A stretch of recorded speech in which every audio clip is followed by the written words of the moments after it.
All right, Khan. Shalom, shalom, Israel. Shalom to the Torah tribes, Yasharala. Giving the chorus all on the glory and praise unto Yahweh, Bahashem, Mahashiach Yahweh Shah. That's all praises, honor, and glorification unto the Most High God Yahweh. In the name of His only begotten Son Yahweh Shah, this brother Yasharala. Brother Ahbayah. Brother Tazaiyar Gabar. Khan coming back, y'all. Yet another video through the Spirit pod Yahweh Bahashem, Mahashiach Yahweh Shah. All right, Shabbat Shalom to all that's observing it today. All praises to Yahweh Bahashem Yahweh Shah for another Shabbat day. All right, let's keep this day holy. Day of rest, but also a day of labor and praising the Most High. All right. So, of course, the brothers to the right and to the bottom of me, Brother Tazaiyar and Brother Ahbayah, good brothers. You can hit them up on both Instagram as well as YouTube. They have YouTube channels. Just type in their name if you want to check out their videos as well. Good edification through the Spirit. All right. All praises to the Most High God. All right. That's a short plug. Right. But anyways, let's get into it, right? So we'll be going into the spiritual fall and the spiritual winter, all right? The spiritual fall and the spiritual winter. So seasons in the scriptures, right, actually have a spiritual application. Yeah, you can read about winter in the Bible. Yeah, you can read about summer. You can read about autumn, right? You can read about spring, but they actually do have spiritual applications. But you need that eyesight to see it, though, right? You can't just pick up this book, you know what I'm saying, and be like, all right, you know, I want to read it, and you know, I'm gonna see what these brothers are saying, right? And you read about the winter, and you just, you know, you don't see it, right? You don't see any metaphorical sense. You're reading the book of Song of Solomon, all literal. Can't do that, you know. You're gonna bug out, right? You'll be like, what the hell is this, right? So let me just get that precept right on that, right? Because remember, the scriptures is double to that which is. We just got to establish that real quick, right? Revelation chapter 3 and verse number 18. I counsel thee to buy me gold tried in the fire, that thou mayest be rich, and white raiment, that thou mayest be clothed, and that the shame of thy nakedness do not appear, and anoint thine eyes with eye salve, that thou mayest see. So the Lord said, anoint thine eyes with eye salve so you can see. Right? See what? See this Bible, right? Meaning see the knowledge, understand, right? You need the spiritual eye salve, right? You can't just go to the store, look up eye salve. All right, let me buy some eye salve, right? Contact cleansers, right? Eye cleansers, you know, eye drops, right? Put in some eye drops for the Lord so I can see this Bible. Now it's spiritual, right? It's spiritual. You want to pray to the Most High so that He can open up your eyes and so you can see this truth. All right? But brothers got it. All right, you want to hop in there and tell us your? I'll get one real fast. It's a small one. Right, this is the book of Ezekiel, chapter 20 and verse 42. Right, then said I, Lord God, they say of me, doeth he not speak parables? So these certain things are parables, man. It's not just, okay, damn, he's right about the fall, man. Damn, man. The leaves do be falling. Let me go look right now. Damn. You know, brother, get geeked off of damn leaves falling, man. No, it's not just talking about the leaves falling, man. No spiritual applications to the season in this thing. We actually gotta have eyes to see that and actually understand, you know, the Lord, He could do anything in this thing. It's not just, okay, He controls the wind and how it damn, flickers off the damn tree, man. Man, that's not all the Lord controls in this thing, man. There's spiritual applications, you know? Right. This is the book of Genesis, chapter 8, and verse 22. While the earth remaineth, seed time and harvest, and cold and heat, and summer and winter, and day and night shall not cease. So yeah, we know on a physical level, you got different seasons. You got spring, summer, fall, or autumn. And then you got winter. Oh, that's on a physical level.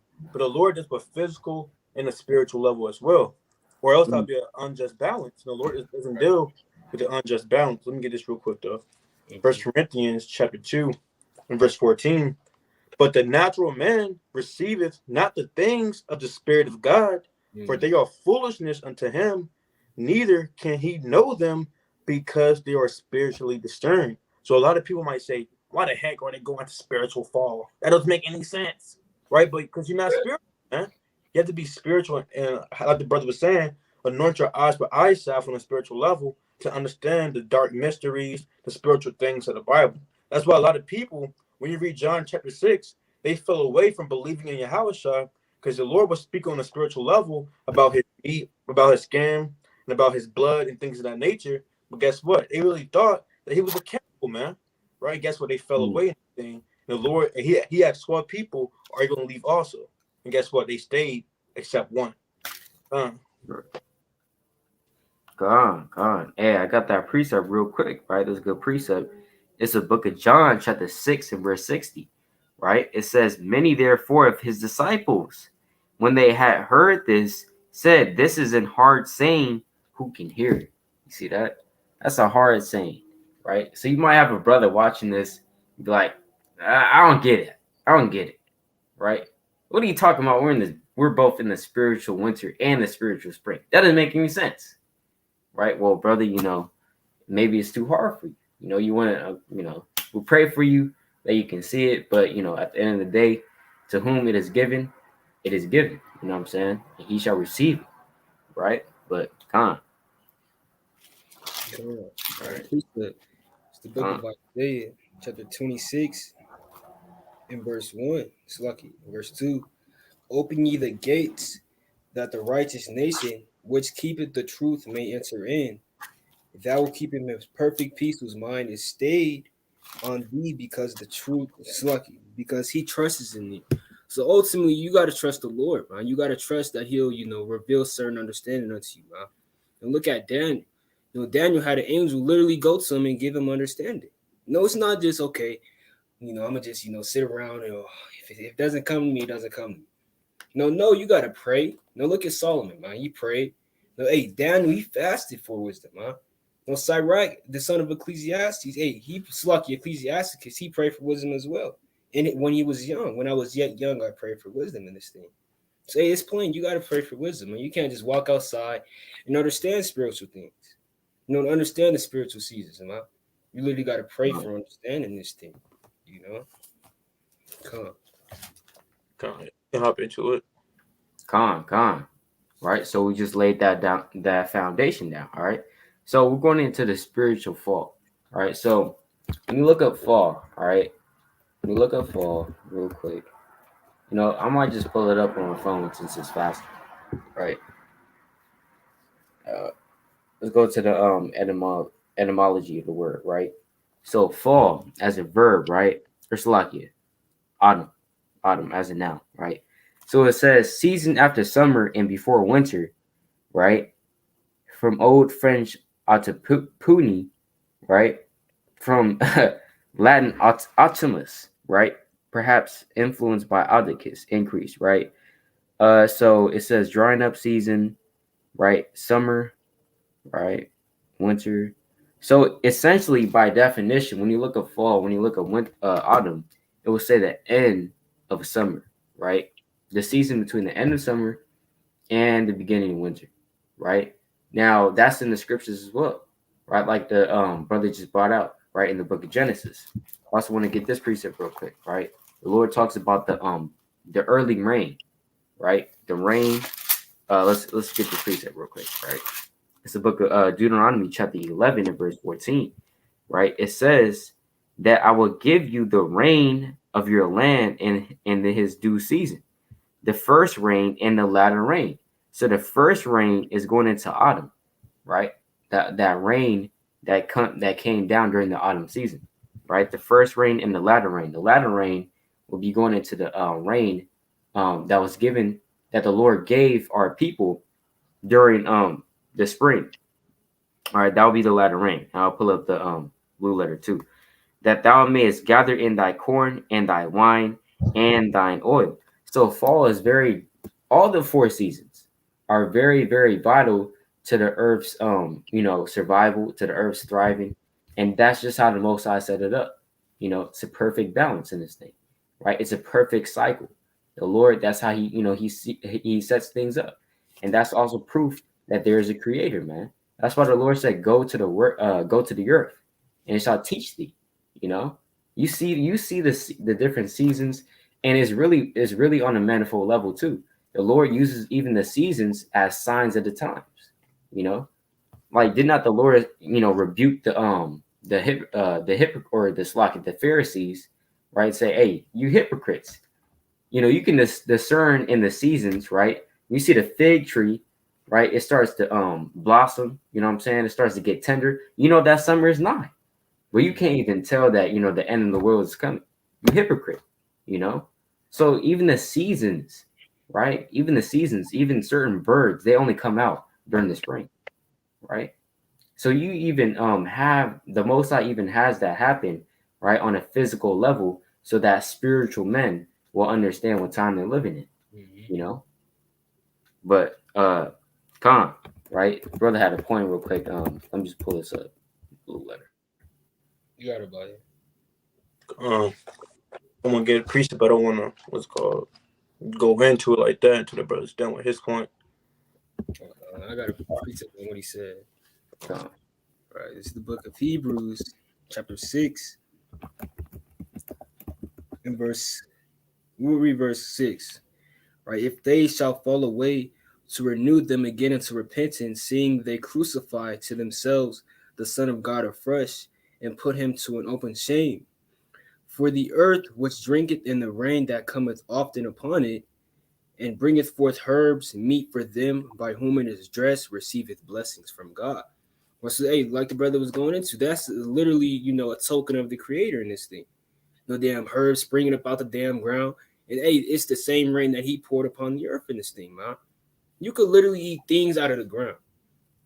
That's within itself is showing of creator. But hey, it rains so it could, make things grow. Con. Salaki, verse 8. Salaki. Oh, you got it. Con. Right? But that which beareth thorns and briars is rejected, and is nigh unto cursing, whose end is to be burned. So even thorns and briars, that shows that's spiritual as well, man. It's not just damn brother stepping on thorns, damn thinking he's getting cursed. It's spiritual things in this thing. Come Khan, that's right, man. All right, so I just want to pull this up, right? Because if you look up Adam, in the KJV, right? In the KJV, you're not going to get anything. All right, I don't think it's in the Apocrypha either, right? I don't think it's in the Apocrypha either. But if you look up Adam, right, in the KJV, nothing's going to pop up. All right, right? Nothing's going to pop up. But it does render it in different versions, right? Different versions. But here's a word in Deuteronomy 11 and 14, right? For the when it says, right, the first rain. So here it is, right? Here it is, the word, right? Yorah, right? Early rain, autumn shower. Rain which falls in Palestine from late October until early December.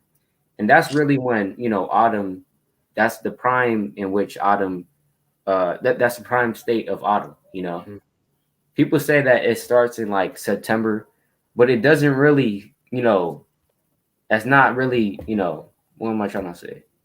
Right. That's not really the prime. Or Con, you got it. I was gonna say color changing of the trees and stuff. Con. Right. That's just the start. You see that? And so this says, watering, sprinkling, hence the former rain which falls in Palestine from the middle of October to the middle of December, preparing the earth to receive the seed. See that? And that's spiritual too. That's spiritual too. Right. I just want to get this one precept, right? It's the book of Jeremiah, chapter 5, verse 24. All right. It's Jeremiah chapter 5, verse 24. It says, neither say they in their heart, let us now fear the Lord our God that giveth rain, both the former and latter rain in his season. He reserveth unto us the appointed weeks of the harvest. So this rain, you will read about it in the scriptures a lot, right? The Lord giving us the first rain, or the former rain, right, or the first rain, as it is also called, is very, very prevalent in the scriptures, right? If the Lord didn't give you it, if the Lord didn't give you this rain, then you wouldn't be able to grow anything, right?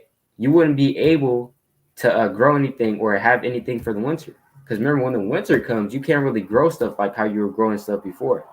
During the spring, during the summer, during fall, right? You can't grow. You can't really grow stuff, and we'll get into that. Lord willing, right? You can't grow stuff in the winter, right? So if that's why the Lord said, you know, in the book of Proverbs, you know, forgot exactly how it goes, but a man, if he's not working in during the harvest, when the cold comes or when the winter comes, he's not going to have anything to eat. Why? Because there's nothing left. All you have is what you labored from before. So this rain is very, very important. And you read about that in the scriptures as well, right? But that's just put that out there. Right, but Khan, you got it, King. Want me to go, Tazaiyar? Come on. All right, Con. With 2 Thessalonians chapter 2. Oh, sorry, verse 2. Because fall on the spiritual level, a lot of people gonna fall out this thing, man. On a real honest level. And God forbid is you watching this thing. And fall, the leaves fall off the trees. But me and the brother was talking. The brother said that can represent your knowledge. So it's a spiritual thing, man. This book of 2 Thessalonians chapter 2 and verse 2. That you be not soon shaken in mind, or be troubled, neither by spirit, nor by word, nor by letter as from us, as that the day of Christ is at hand. So the day of Christ is at hand. We should be repenting, praying, fasting, doing everything you need to do to make your calling and election sure. Right? Verse 3. Let no man deceive you by any means, for that day shall not come except there come a falling away first. So a lot of people gonna fall out this thing. That's why I like to call it fall, because on a spiritual level, people gonna fall out. But they once wore fringes, now they're wearing Gucci and bell bottoms, man. Right? With no fringes. Right? Except there come a falling away first, and that man of sin be revealed the son of perdition. Because you got men who gonna fall out, they start shaving the beard off, they start smoking weed, they don't believe in the Lord anymore. You got sisters who buck up against their husband, they wear pants now, they fell out. So we got it's important that we stay spiritually girded in the season, going into it physically and spiritually. But Sure. The precept. It's the book of Hebrews, chapter 12, and verse 27. And this word yet once signified, it's like yet once more signified the removing of things that are shaken, as of things that are made, that those things which cannot be shaken may remain. So hey, you're only, you're literally the elect if you go through certain seasons in this thing, huh? Now if you're not shaken by the time you have a shot comes back, you're the elect. You're gonna know that, but hey, that's how you also know that you have to endure, man, through all the seasons, man. Right? Right? Because hey, like the brother's going into, you're gonna be shaking. If a damn leaf, it shakes when it goes down, man. It don't just, it literally has a tumbling in this thing. Right? Verse 28. Wherefore we receiving a kingdom which cannot be moved, let us have grace whereby we may serve the Most High acceptably with reverence and godly fear, man. So hey, we can't be moved in this thing, man. Like the damn trees when a hurricane comes, or a damn leaf when the fall comes, man. Literally, you cannot be moved, be immovable in this thing, like it says in the book of First Peter, man. Come on. Come on, that's right. That's right, huh? Right, like how the brothers is going into. It's not called fall for no reason, right? Autumn is the formal way of saying fall, right? It's a formal way used in both Britain and so-called North America, right? But fall is also just that common, colloquial term that a lot of people know, and use, right? So let me pull this up, right? Fall, what does it mean, right? What does it represent on a spiritual level, right? Because you can study the physical level all day, Right. you can read books about it, websites, articles. There's plenty, you can know the temperature All right, so in the fall, when the fall starts, it temperature decreases at a constant rate of 4 degrees Fahrenheit, and this and that. You can read about it. You could be an expert, man, in the physical seasons, but you're not going to get this knowledge anywhere else, only except for the men of the Lord, man, on the spiritual level, right? What does it spiritually represent, right? Right? So I got this pulled up. It says the term fall was likely a deviation from the Old English words faliel and falian, both of which mean to fall from a height. It is assumed that this new name for the season was, and I believe it goes on to say, the basically making mention of the leaves starting to fall down, right? Damn, it's blocked, bro. It's blocked. See that? See, got this damn school computer, bro. Right. But yeah. Anyways, right. Let's go to the Book of Psalms, chapter 1. What does your leaf represent? Because remember, men are referred to as trees. All right. Men are referred to as trees in the scriptures. All right. What does your leaf represent? Right. Gone. I just saw the comment. Right. This is the book of Psalms, chapter 1, and verse number 2. Right. But his delight is in the law of the Lord. Let me just start at 1.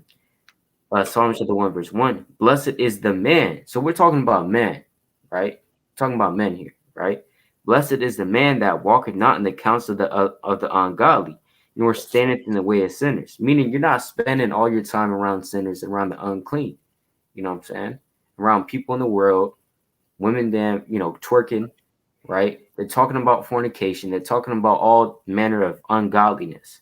If we're men of the Lord, we should separate ourselves from them, as much as possible, right? He says, nor sitteth in the seat of the scornful, but his delight is in the law of the Lord, and in his law doth he meditate day and night. Right, here's the point. And he, right, still talking about the man, shall be like a tree. So men are literally referred to as trees, right, in the Bible, all right, planted by the rivers of water, right, that bringeth forth his fruit in his season, right? What does it mean to be planted by the rivers of water, right? What is the water? The water is the knowledge. Right. Where's the water coming from? The Most High and Yahweh Shah. That's Revelation chapter 22, right? That pure water, you know what I'm saying? Not damn Arrowhead, planted by the rivers of water, you know what I'm saying? Jake thinks that going into Arrowhead and Dasani. It's not going into Arrowhead and Dasani, man. It's going into that spiritual water that comes and flows out of Yahweh Shah, right? Did not the Lord say in John 7:38, and he that believeth on me, as the scripture hath said, out of his belly shall flow rivers of living water. You see that? So that's that living water, right? It says that bringeth forth his fruit in his season. Your fruit is talking about your works.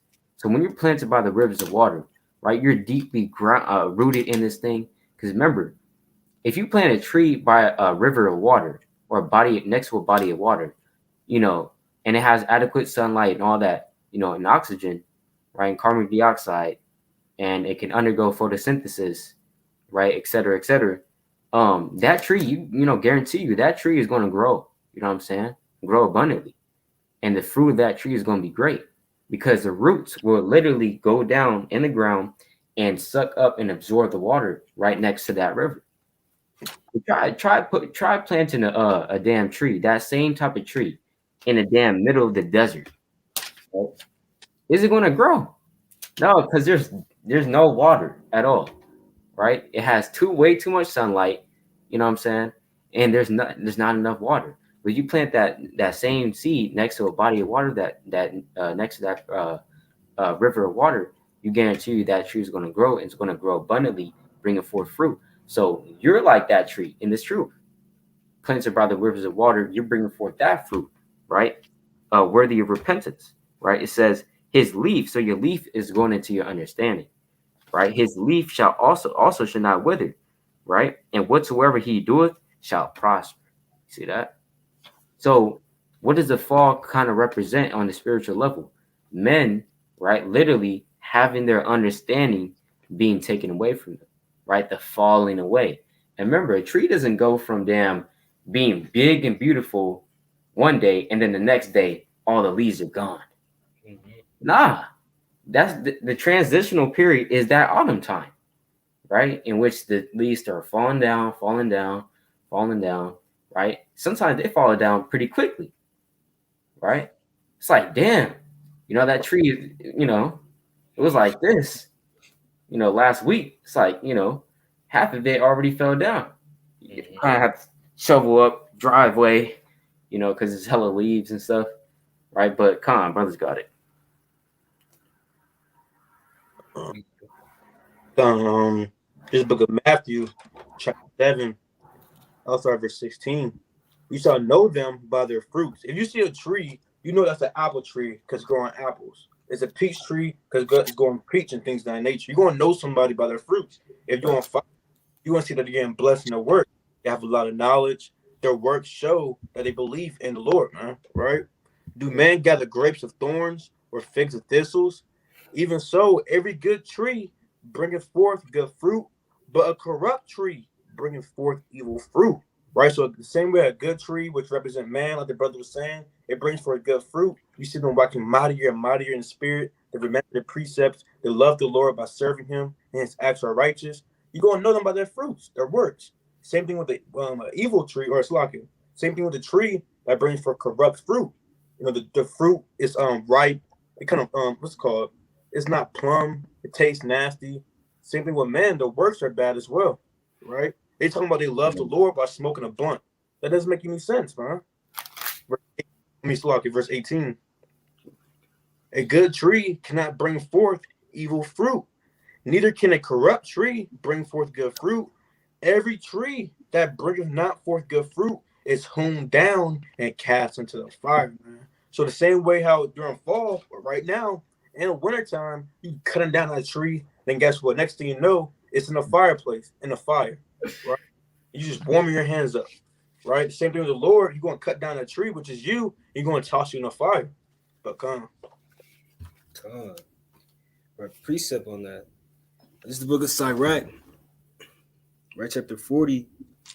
I'm gonna start at verse right. It's lucky. We're gonna start at verse 11. Right, all things that are of the earth shall turn to the earth again, and that which is of the waters doeth return into the sea. All bribery and injustice shall be blotted out, but true dealing shall endure forever.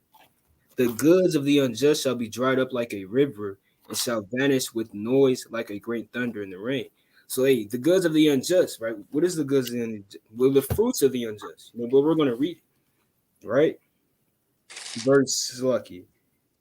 We'll read verse 15, right? The children of the ungodly shall not bring forth many branches, but are as unclean roots upon a hard rock.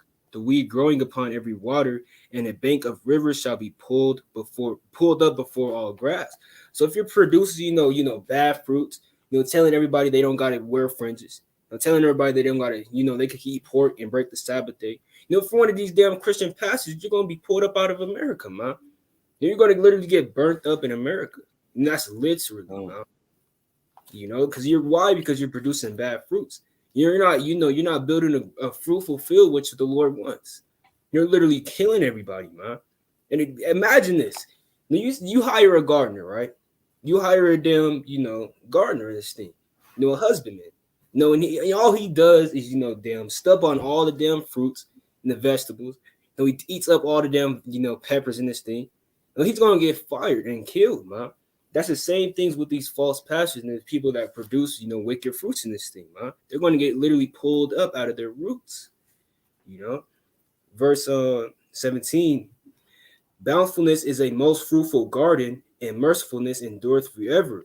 To labor and to be content with that a man has is a sweet life, but he that findeth a treasure is above them both. I'm gonna jump to verse Salakia. Well, come on, we can rest there. Let me just get this other quick precept real fast. It's the book of Sirach, chapter 14, verse number 17. all flesh waxes old as a garment.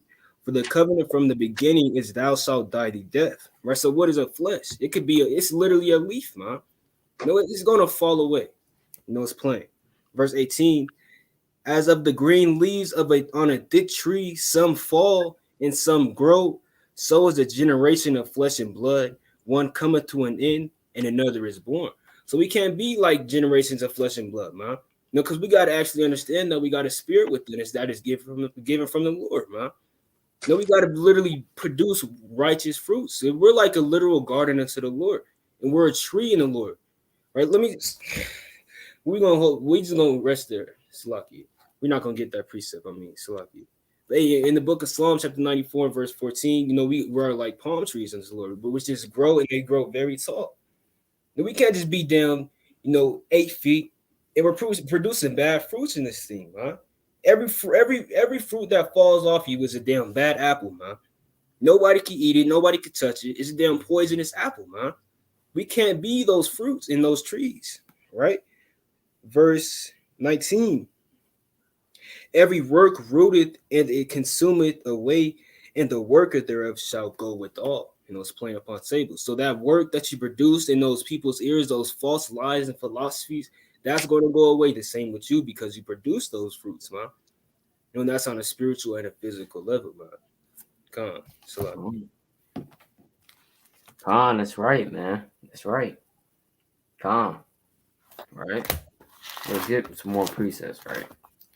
Right, so the falling away. And so all that has a spiritual application, man. Right? Let's go to the book of let me just get this right real quick. It's the book of Job, chapter 12, right? Kind of quoted it. Get it.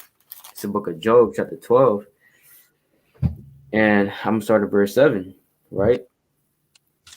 It says, but as now the beasts, and they shall teach thee, and the fowls of the air, gone, and they shall tell thee, or speak to the earth, and it shall teach thee, and the fishes of the sea shall declare it unto thee. Who knoweth not in all these that the hand of Yahweh have wrought this? You see that? So, when the season changes, when the season changes, right? Nobody has to tell you that, oh, shoot, look, it's fall, right? You're going to notice it, right? You're going to notice it from the temperature, right? You can be like, oh, shoot, it's kind of getting cold, right? Or when the summer comes, oh, shoot, it's getting hot, right? You're going to notice it, right? And so all that is just proof of the living God, man. All that is proof that Yahweh Bahashem, Yahweh Shah, the hand of the Lord have wrought this, man. Right? Right? It says what? Or speak to the earth and it shall teach thee. Right? So everything has a spiritual application, right? A double fold. You know what I'm saying? Everything is double fold, right? So when we look at fall, right, like we've been going into, the trees represent men, and the leaves could represent the understanding. And so let's go to the book of Second Ezra, right? Let's bring this out, right? Second Ezra chapter 7. All right. Book of Second Ezra chapter 7, right? And verse number Khan, brother, trying to read that for me, Babu Shah. Second Ezra 7. Khan, Second Ezra chapter 7, and verse verse 27. You want to do it, Tazaiyar, or want me to do it? If you're already there, you good. Verse 20, Second Ezra chapter 7, verse 27. And whosoever is delivered from the foresaid evils shall see my wonders. Right. For my son, Yahushua, shall be revealed with those that be with him, and they that remain shall rejoice with him 400 years. Right. So what is that going into? 400 years. Right. 400 years also going into Daniel chapter 9. Right. That 400 years. Right. That period of time. But Khan, let's just keep going. Verse 29. After these years shall my son Christ die, and all men that have life. Right. So after those years, right, approximately 33, right, that's when Yahweh Shah had died, approximately at 33 years old. So after he died and went back up into the spiritual realm, eventually all men that have life. What does it mean to have life? Right? He's not going into everybody upon the earth. Just because, like how we say, just because you're walking upon the earth, right? And your heart is beating at damn 100 beats per minute, your blood is flowing through your veins, and you can talk, walk, and operate as as well as you can. That doesn't mean that you're alive, man. Right? That doesn't mean that you have life. What is the life? Right? Let's go to John chapter 14, verse 6. Right? Let's get that real quick, man.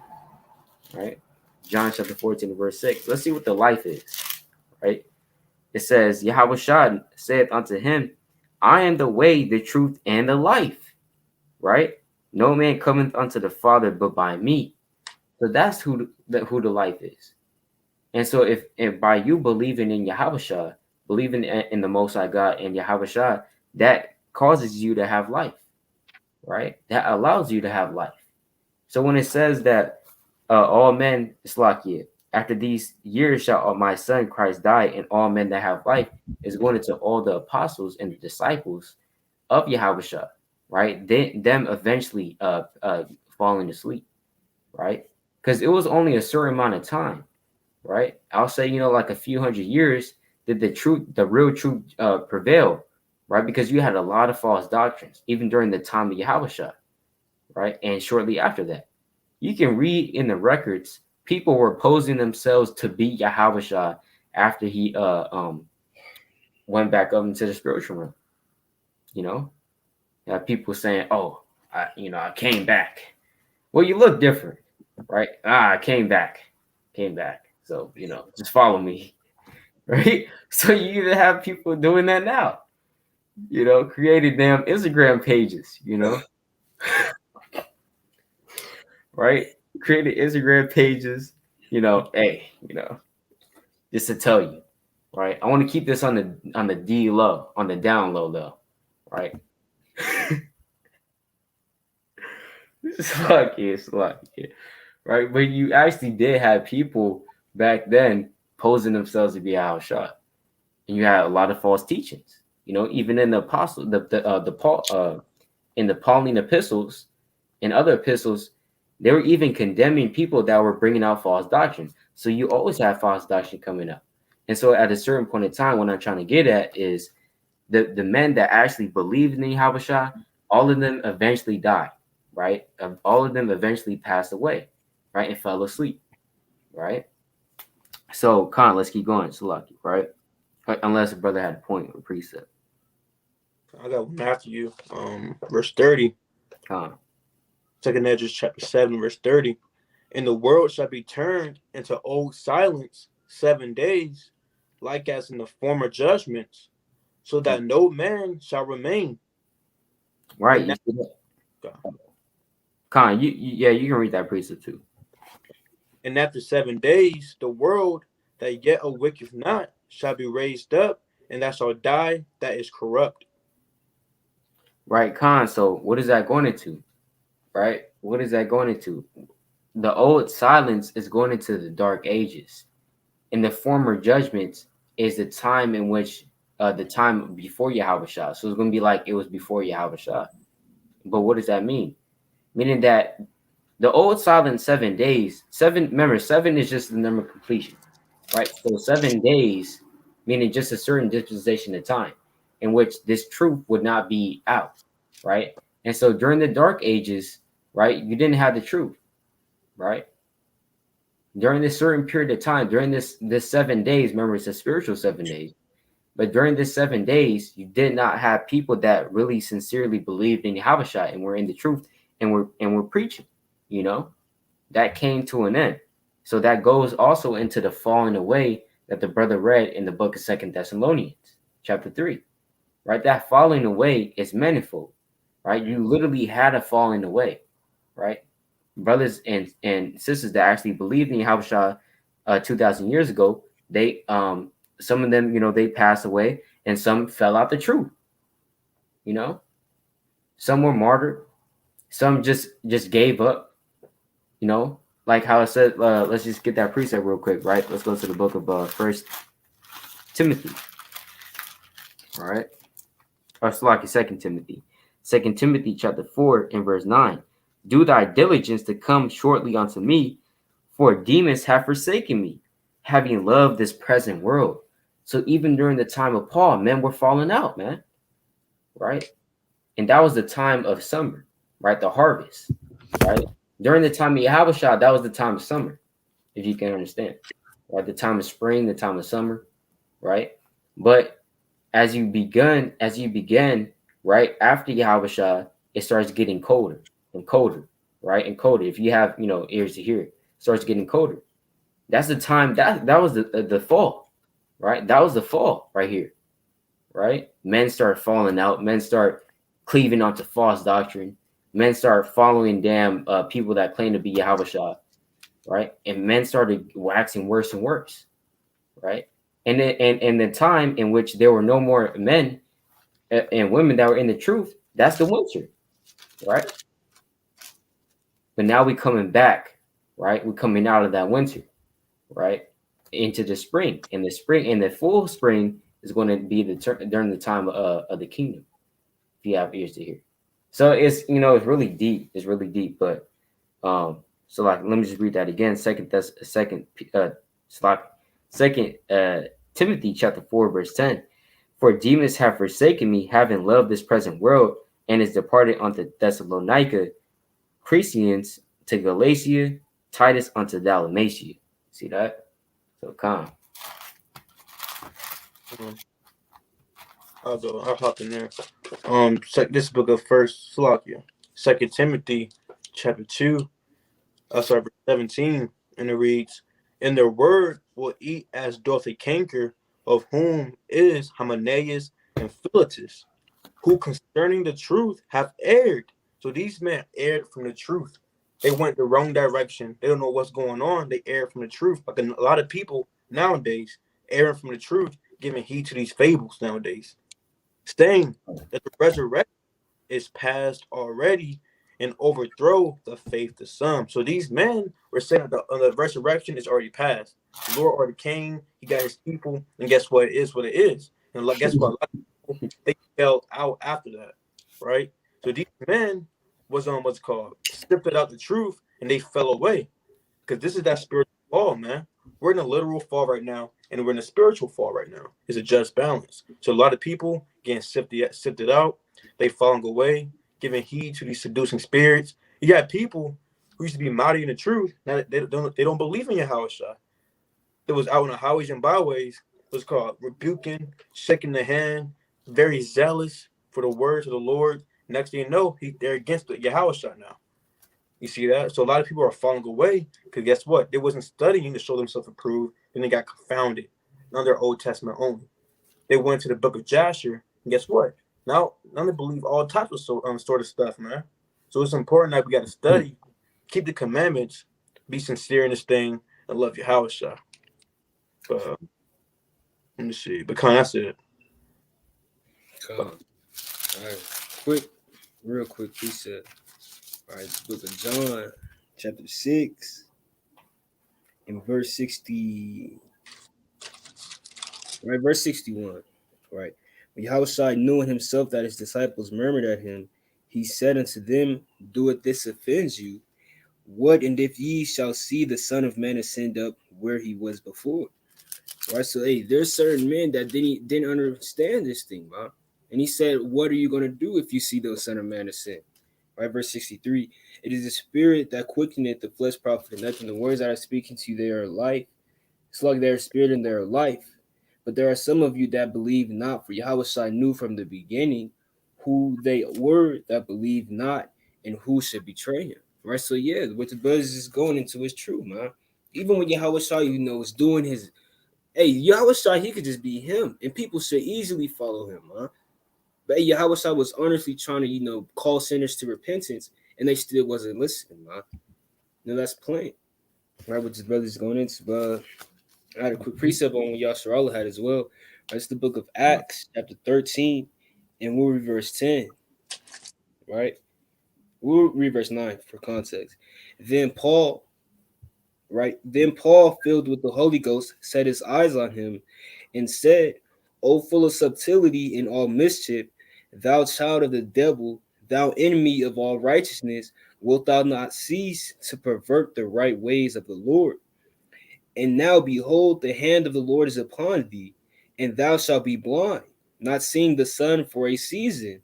And immediately there fell on him a mist and a darkness, and he went about seeking some to lead him by the hand. All right, so this is that one person represents the whole nation, man. Literally, a spirit is upon us for that time, man. We couldn't see. Literally, the nation couldn't see the truth. We had no idea who we are, and that's still to this day, man. But you got some sanctified ones that are actually understanding it nowadays, man. It's plain. I'm gonna read that last part again, and immediately there fell on him a mist and a darkness, and that darkness could be snow, like what the brothers are going into. That could be snow. It could be down. It could be any spiritual season in this thing because that covers your eyesight from the sun, man. Now, you're not always gonna see the sun in the damn winter, man, and that's literally and spiritual. No, you're not gonna see the truth in the winter, man. You're not gonna see people in the winter, you know. And immediately there fell on him a mist and a darkness, and he went about seeking some to lead him by the hand. So we need somebody to lead us, man. And that's the Lord. He's leading the sanctified ones as we speak. Literally. Right, let me just get that precept real fast in the book of Psalms 25 and 9. Right? Because we wouldn't know what the hell we're doing if it wasn't for the Lord. And that's plain. It's the book of Psalms, chapter 25 and verse 9. The meek will he guide in judgment, and the meek will he teach his way. And that's plain upon tables. The Lord is literally guiding the meek through the winter time right now as we speak. And that's judgment. And that's spiritual. The winter time is judgment in this thing. Everything's dying. Literally, that's the winter time is judgment. And only the meek will be guided through it. It's not of just, okay, yeah, I'm gonna put a damn umbrella over my head and I'll be able to see. You don't know, man. Snow is everywhere when it's in your state, or a damn city. Come on, brothers got it. That's right. That's right. Precept 2 on the falling away, right? This is the book of 2 Thessalonians chapter 3 and verse 1. Finally, brethren, pray for us that the word of the Lord may have free course and be glorified, even as it is with you. So that's something we have to be praying for too, right? Just a sidebar. That's something we have to be praying for too, that the word may go out, freely, that the word may have free course, right? Because literally you have scoffers trying to block the word from going out. You know what I'm saying? Whenever you try to read a precept, all hell starts breaking loose. We try to get on the live, Wi-Fi starts acting up. We try to call a brother, call drops, right? We try to make a video, we had to do it over again because the audio was off, right? It's just all around madness, Yeah, you might have people, you try to call up a brother, and all of a sudden your mom is calling you out of nowhere, texting you, all of a sudden the woman is texting you, calling you, hey, you're trying to do the work of the Lord, right? So we got to pray also for our brothers that the word may go out freely so that the sheep may receive it, in peace, right? But we know that also, everything is according to the Lord's will, right? Verse 2, and that we may be delivered from unreasonable and wicked men, for all men have not faith. So even during this time, man, right, you had unreasonable and wicked men, right? At this precept, right? Also, let's go to the book of Acts, chapter 20, right? Classic. Right, it's the book of Acts, chapter 20, right? And verse 25. And now behold, I know that ye all, among whom I have gone preaching the kingdom of God, shall see my face no more. Wherefore I take you to record this day that I am pure from the blood of all men. For I have not shunned to declare unto you all the counsel of God. Take heed therefore unto yourselves and to the flock, over the which the Holy Spirit had made you overseers, to feed the church of the Most High, which he had purchased with his own blood. So we have to be watching for ourselves and the flock, man. Right? We have to be watching out for the flock as well, right? Checking up on the flock. You might see a sheep over here and he's going to the left instead of to the right. You have to bring that brother back. Hey, what are you doing? Put that book of Enoch down, brother. You know, why you got that book of Enoch in your hand? You going to the left, right? You know, brother, texts you, hey man, I don't know about, hey man, I don't think we have to wear fringes, man. Cause I heard a brother say, no, we have to wear fringes, right? You're taking the Numbers 15:38, says throughout all your generations, right? You bring the certain precepts, right? The law endure forever, brother. What are you talking about? Right? Hey, Yahweh shall wear fringes.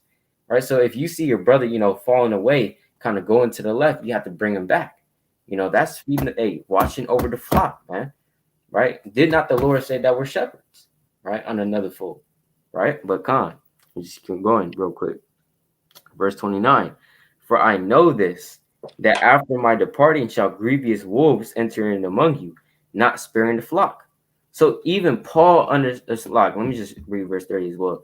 Also of your own selves shall men arise, speaking perverse things to draw away disciples after them. So even Paul understood this, man. Paul understood it, and he also prophesied of it. He said, I know grievous wolves are going to come in, right? And try to take you down, right? Not sparing the flock. You know what I'm saying? Trying to take your money, trying to, draw away disciples after him, right? A brother pulls you to the side after camp. Hey, brother, pulls out this big old nasty book. Pulls out this big old nasty book, you know what I'm saying? Kind of, flips through the pages.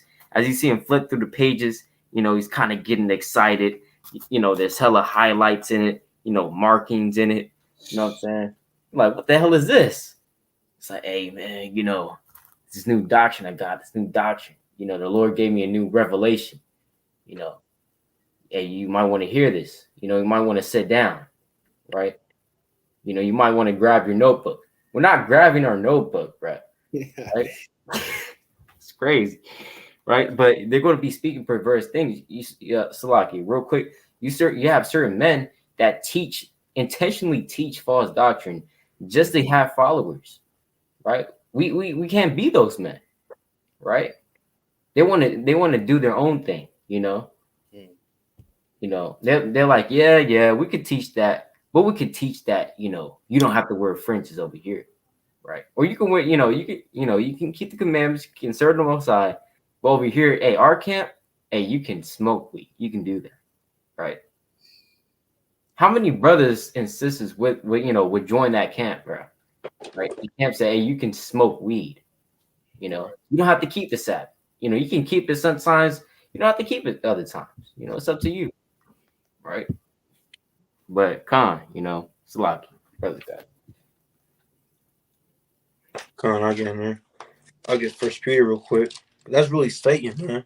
Satan's trying to pray over the flock, over the weaklings in this thing. But it's First Peter chapter 5 and verse 8.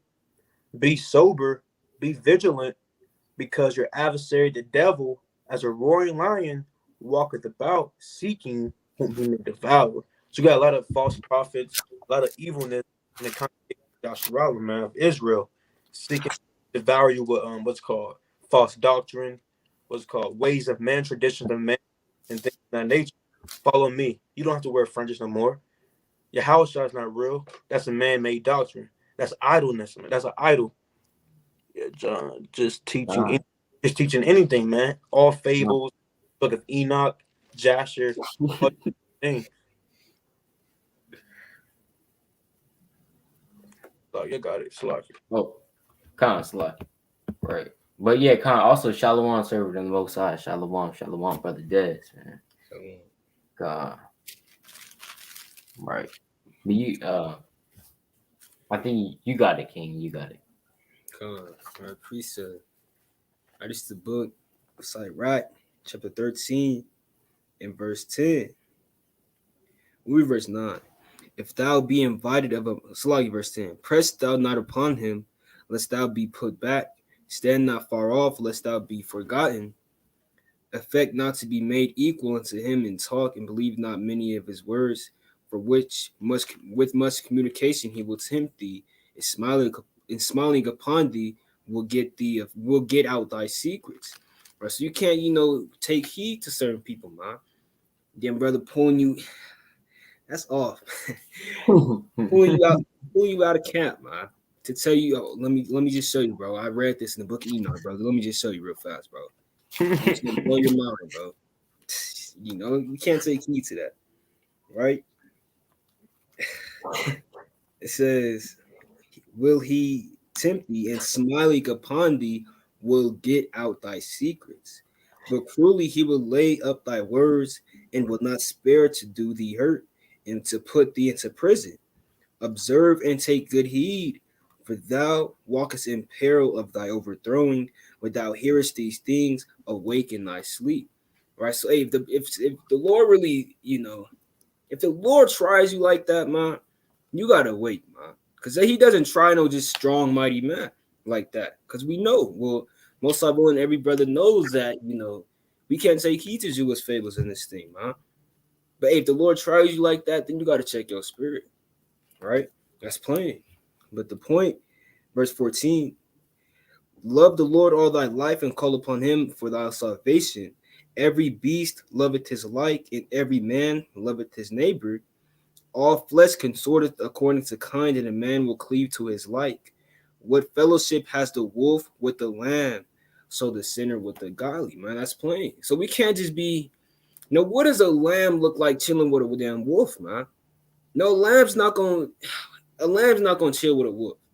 It's plain upon tables. If you look at a damn dog, it's not gonna damn try to chill with a damn. Hey, Esau, put households out of order, of course. Nowadays, it does chill with cats. But hey, back in the ancient times, they wouldn't be chilling with cats, man.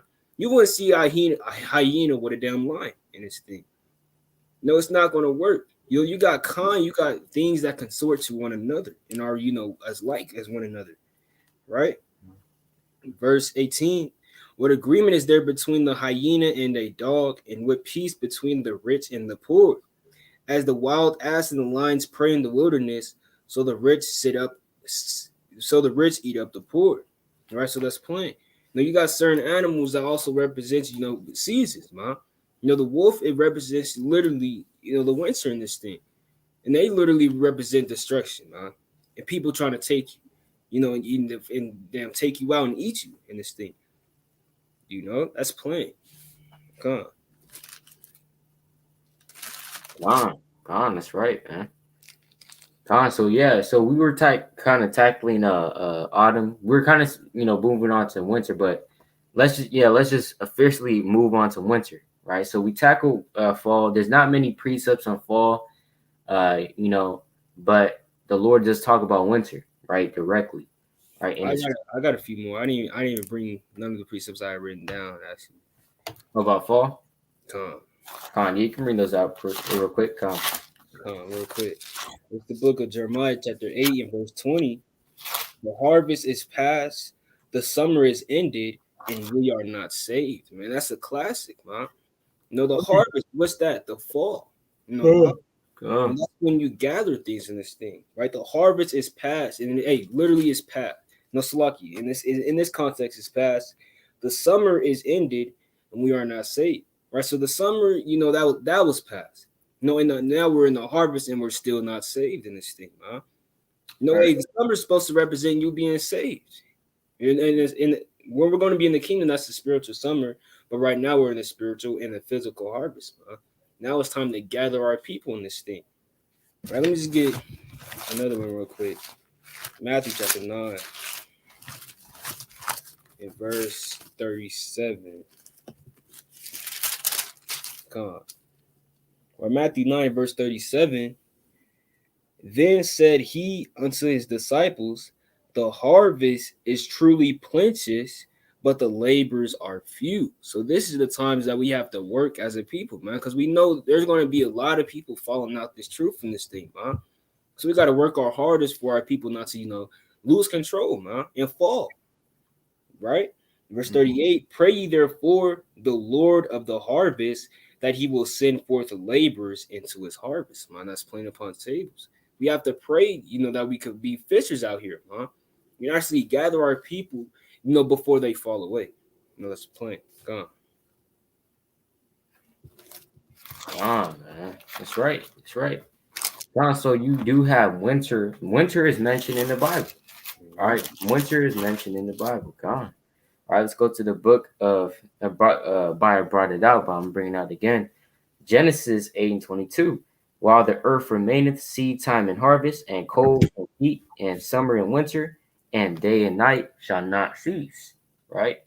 So winter. All right. So now we know winter. Esau says that at the end of winter and the beginning of winter is the start of the year. That's madness as well. It's a lot of madness out here, right? A lot of madness. All right, but during winter, everybody knows that during winter it's cold. All right, it's cold. Winter is associated with cold. Right, winter is associated with damn. Stop. Esau. Whenever Esau kind of programs you. On the sidebar. Esau programs you. When you think of the word winter, you automatically think of damn snowman, right? And damn Christmas, right? You know what I'm saying? Like if you're in the world, of course. But if being renewed with it, in your mind, you know what I'm saying? You're not really going to be thinking about that, right? Hopefully, right? But Esau, he programs you. Winter is always associated with damn Christmas and stuff. Snowman, right? Well, what about what the Lord says about what winter is, man? Right? I don't give a damn what the hell Esau says, right? About damn winter, right? Damn, where is snowman at in the scriptures? Where's the abominable snowman at in the scriptures? I don't want to read about that, dude. I don't want to read about that. It's just madness, bro. But I'm gonna get this preset real quick, all right? It's cold, okay? So we're also in the spiritual winter right now, right? We're also in the spiritual winter right now, right? The spiritual fall and the coming into the spiritual winter too, right? I mean, we're in a lot of we're in like the night, the day. You know what I'm saying? It's like it's crazy, all right. But on one full, we're in the spiritual winter, all right. We say it like that. We say it like that, right? Let's go to the book of Songs. All right, Songs of Solomon. All right. Songs of Solomon, chapter 2, and verse 10, right? I'm gonna start at verse 8, right? Songs of Solomon, chapter 2, verse 8, right? It says, I'm gonna start at verse 7. All right, Song of Solomon, chapter 2, verse 7. It says, I charge you, O ye daughters of Jerusalem, by the roes and by the hinds of the field, that ye stir not up, nor awake my love till she please. What does that mean? Don't seek revenge by your own hands, right? Don't seek revenge by your own hands. Don't awake my love until she please, right? Until he please Slaki, till she please, right? Don't literally stir up your own revenge, or you try to take revenge on these other nations or on these other people, right? By your own hands, by your own admission. No, it's about the Most High's admission. Remember, the Lord said, vengeance is mine, I will repay, said the Lord. Right? Con, hey, actually, Slug, you trying to read this for me? Song of Solomon 2 and 8. Con. All right. Let's get that, man. Song of Solomon 2.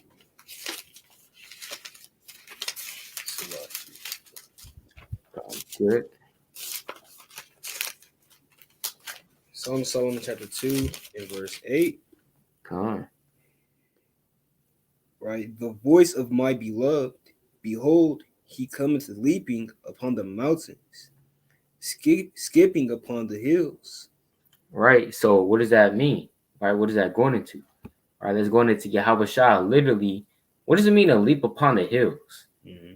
Does that mean that when the Lord comes back, he's going to be jumping upon Mount Everest? Then like the Hulk, you know what I'm saying? Jumping upon Mount Everest. He's over here at this mountain. Now he's on Mount Zion. Now he's on damn Mount Fuji, right? Now he's on this other mountain over here, right? He's jumping. Like, what the hell is that? Right? Nah, he's not literally going to be sleeping upon the mountains. Hey, if you don't think this is metaphorical, man, I don't know what to tell you, because, people, they might read that. They think, what is that? Solomon So I'm in like sleeping upon hills. Huh. That's weird. That's a weird guy. I don't know a guy that. No, that's not what it's going into, bro. All right.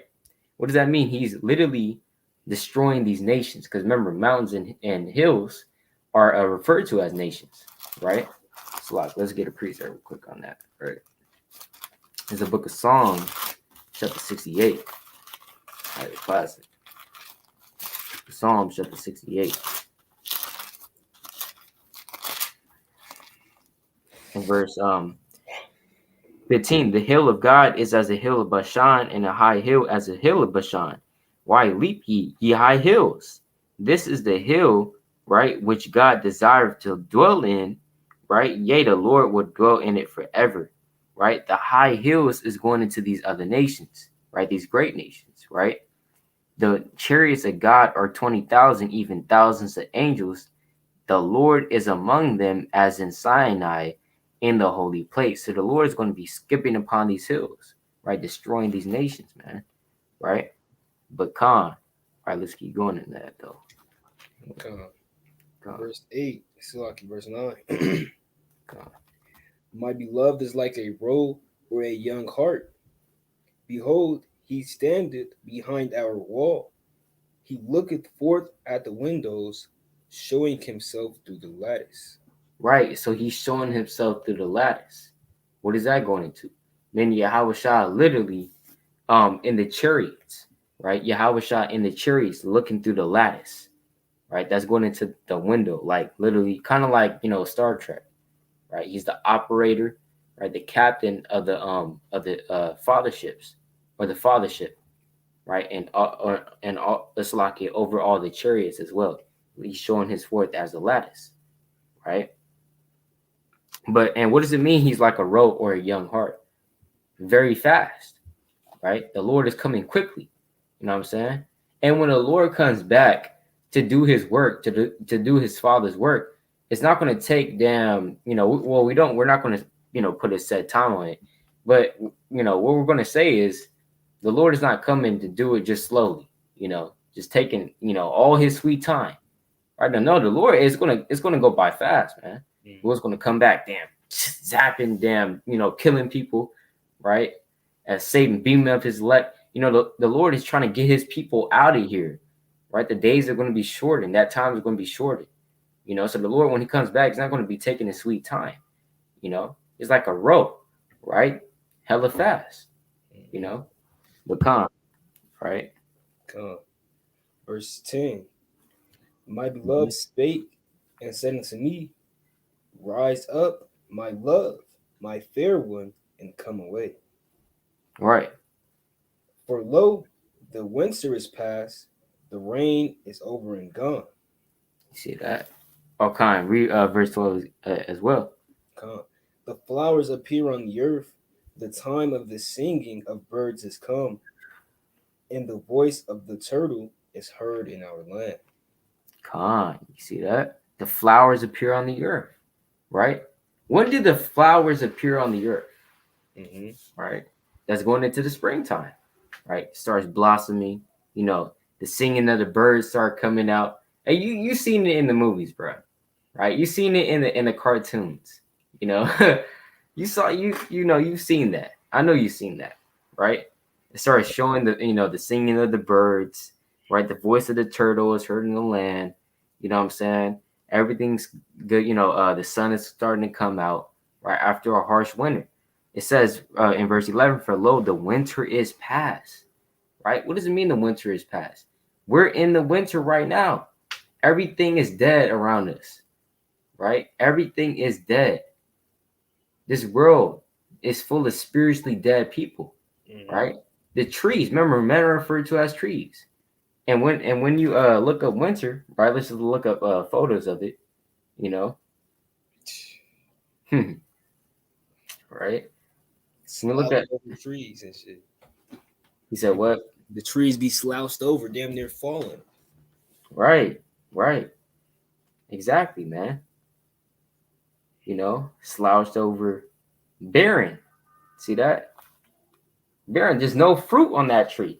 There's no branches. I mean, it's like there's not even leaves on that tree. you know. So men in the winter, right, or trees in the winter, they don't have any fruit, they don't have any leaves, you know, right, and they're covered in the snow. You see that? So on a spiritual application, right, on a spiritual and physical application, men right now, they don't have understanding. They don't have any fruit. They don't have any understanding, right? That's why that's why a lot of people are going to be chopped down in the last days, right? The evil men, because they don't have any understanding. They don't have any leaves. They don't have any fruit, right? Because it's winter out here. But on another full level, the Lord didn't give them that sun and that light, right? Damn, that's crazy. Because I mean, one of the reasons why there's no there's no leaves and fruit on the trees during winter is because what? The lack of sun. The lack of sun, right? And because the harsh temperature, the winter, you know what I'm saying? The cold, right? So that's why. And so the Lord can give a certain trees, if you have ears to hear certain trees, that light. You know what I'm saying? And what is that light? That light is Yahweh giving you strength and warmth, right? Giving you the water. You see that? But certain other trees, a lot of other trees, they're not going to have that same privilege, right? As you do. You in this truth right now. The Lord is giving you that warmth, that comfort, you know. It's a lot of fold, it's a lot of fold, right? Even on another fold, right? He's giving you clothes, right? He's giving you a garment in the cold, man, right? A lot of other people out here, they're walking naked. They're in sin. You know what I'm saying? Jake, he's cold, bro. It's like, damn, looking for something to put on. And he'll put anything on. He'll put any garment on, man. Damn, he'll put on a damn, I don't know, damn pink dress, right? Because it's something, kind of, put on a Dora Explorer, damn, a Dora Explorer, damn t-shirt, because it's cold, bro. Like let's get preset, man. All right. I want to find this thing, right? This is the book of Job, or Praises, chapter 24, and verse number 6. They reap every one his corn in the field, and they gather the vintage of the wicked. They cause, who's the they? The they is going into Esau, man. Right? Let's just skip up to verse 1. Why, seeing times are not hidden from the Almighty, do they that know him not see his days? Right? So times are not hidden from the Almighty, man. Right? The Lord has weighed the world in the balance. Right? He has measured the times. That's what it says literally in the book of 2nd Ezra, chapter 4 and verse 30. Right? Salaki, not 4 verse 30, 2nd Ezra, chapter 4. Right? But that's what the Lord said. Right? He has weighed the world in the balance. Right? Time's not hidden from it. Verse 2. Some remove the landmarks. Right? They violently take away flocks and feed thereof. They drive away the ass of the fatherless. They take the widow's ox for a pledge. Who does this? On a physical and literal, on a physical and spiritual level. That's Esau, right? He's the greatest predator, you know what I'm saying? Aside from Satan, right? But let's get down to verse 7. They cause the naked to lodge without clothing. They that have no covering in the cold, right? So Esau, he strips you away your nationality, right? He strips you away your nationality. He strips you away of your heritage. He strips you away of your spiritual understanding, right? Takes away your garment. Takes away your crown, man. Right? Now you're naked in the cold. Now you're naked in this spiritual winter. All right. So that's why you have our people putting on Islam. You have our people putting on Christianity. If you have ears to hear all these different ideologies and doctrines, they're representative of garments in the scriptures. Because this truth, hey, that's your garment right there. That's your white garment, right? It's like, yeah, I know you got precept, right? But let me bring this out real quick. God, it's the book of Revelation, chapter 16 to verse 15. Behold, I come as a thief. Blessed is he that watcheth and keepeth his garments, lest he walk naked and they see his shame, man. Right? And Esau, he's out for your garments, man. Right? He already took our garments as a nation, right? During slavery, you know what I'm saying? It's making you say, what is your name? Right? Whipping our backs, bro. Right? When we try to read the Bible, you damn kill us, throw us in the fire if you try to read this Bible, they, whatever, right? They stripped us away of our garments, right? And so that in the code, we'll put anything on and say, hey, here, put this on Christianity. And Jake, hey, at least it's something, man. It's a little bit too tight, it's a little itchy, but hey, I'll live to see another day, right? It's hella cold out here, right? But Khan, you got it, King. Right. Let me just get that precept real fast. What you just said. All right, Baruch, chapter 5 and verse 1. All right. That's all. Verse 1. Put off, O Jerusalem, the garment of thy mourning and affliction, and put on the comeliness of the glory that cometh from God forever. Or so, hey, the garment that the world gives you is what? The Babylon, for their philosophies, they got damn science, Christianity, them chemical pills, man, their medicines. All those are their garments that they give us, man. We got to put those off because that's mourning and affliction. There's not going to be happiness, peace, and safety in this thing when you got their garments on, man. It's literally put off their mourning and affliction, right? And put on comeliness of the glory that cometh from the Lord forever. So that's what we have to put on, man. We got to put on the comeliness that cometh from the Lord forever, man. It's our heritage, right? This Bible, right? The law, statutes, and commandments, that's what we have to wear on our back and actually understand that it's going to protect us from the snow, man. It's going to keep us warm in this thing. No, it's plain. No, it's not going, you can't just take it off one day. Oh, I'm hot. No, I'm not wearing that until, it's summer again. It's like until it's winter again. No, this is literally a garment that you're going to be comfortable in 24/7, huh? No, it's plain upon tables, right? Verse 2, cast about thee a double garment of the righteousness which cometh from God and set a diadem on thine head of the glory of the everlasting. Those plain upon tables, we got to set a diadem on our head as well. A crown, which also cometh from the Lord. Right now, another quick precept. Right, it's the book of Micah, chapter 2 and verse 1. Right? Woe to them that devise iniquity and work evil upon their beds. When the morning is light, they practice it because it is in their power. Is it Salaki? It is in the power of their hand. And they covet fields and take them by violence, and houses and take them away. So they oppress a man in his house, even a man in his heritage, man. And this is going into the Edomites, man. They're going to take your garment from you, man. They're literally trying to hunt you from your garment. A garment is literally just spiritually represents what you live for, man. How you live or how you walk. Your house, man. It's literally what you live for. They're going to take it away. And it says it's like even a man in his heritage, right? That's what they seek from you, man. They're not just seeking, your literal damn Jordan 11s, man. Damn brother's damn Gucci jacket. They're not seeking those. They're literally seeking your heritage, man, and what you live for and what you stand for, man. Right, verse 3. Therefore, thus saith the Lord, behold, against this family do I devise an evil, from which ye shall not remove your necks, neither shall ye go haughty, for this time is evil. So these are the evil times, man. It's literally the spiritual winter in this thing, man. We are as sheep in the spiritual winter. And we have to be harmless as doves. Like, let me just get that as well. Matthew chapter 10 and verse 16. All right.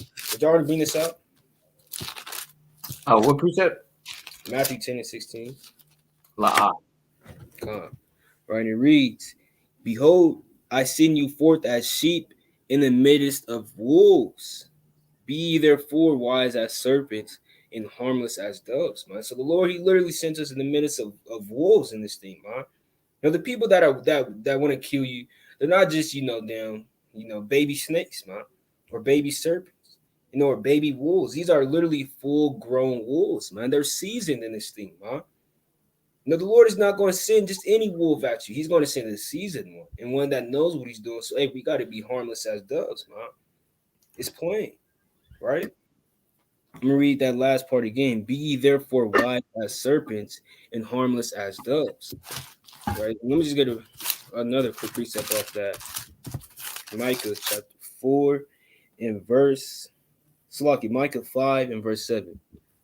And the remnant of Jacob shall be in the midst of many people as a dew from the Lord, as the showers upon the grass that tareth not for man, nor waiteth for the sons of men.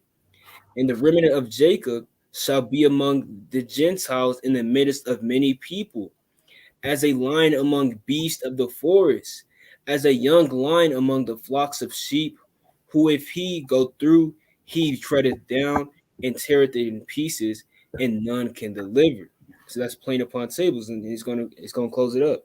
Thine hand shall be lifted upon thine adversaries, and all thine enemies shall be cut off. So that's how Shai's coming back, man.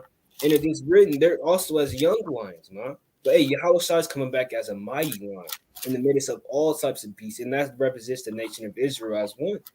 No, it literally said, and Jacob is going to be in the midst of Gentiles in this thing. So they seek you, man. They don't just look for you just because, man. Just because you're a damn Israelite. No, you literally hold the truth and hold the value of wisdom, knowledge, and understanding, and they want it from you, man. Then they're going to try to take it. You got to be the one to fight back. Right? It's plain. Verse 10, it shall come to pass in that day, says the Lord, that I will cut off thy horses out of the midst of thee, and I will destroy thy chariots. So the Lord is going to be the one to help you, man. It's plain. It's not just going to be you actually turning into damn lion. Brother been watching Paw Patrol too much, man. Damn wild crashing this thing. Hey, you're not going to turn into a lion in this thing, man. Hey, you're going to have the Lord to help you. It's plain. That's great, man. God, I just want to bring out also some precepts about your spirit. Your spirit being representative of your garment, and vice versa, right? Because remember, this video is primarily on focusing on the spiritual level, So the spirit, if you're a spiritual man, you'll get what we're saying. You know what I'm saying? You're gonna pick up what we're putting down to the spirit, all right? But let's go to the book of Matthew real quick. So let me just get this precept first. All right, let's go to the book of Genesis. All right, it's the book of Genesis, chapter 35, and verse number 1. And the Most High said unto Jacob, Arise, go up to Bethel and dwell there, and make there an altar unto God that appeared unto thee when thou fleddest from the face of Esau thy brother. Then Jacob said unto his household and to all that were with him, Put away the strange gods that are among you, and be clean, and change your garments. Right? Change your garments, man. Right? Change the spirit that you're in. Right? If you're worshiping other gods other than Yahweh Baha Shema Mashak Yahushua,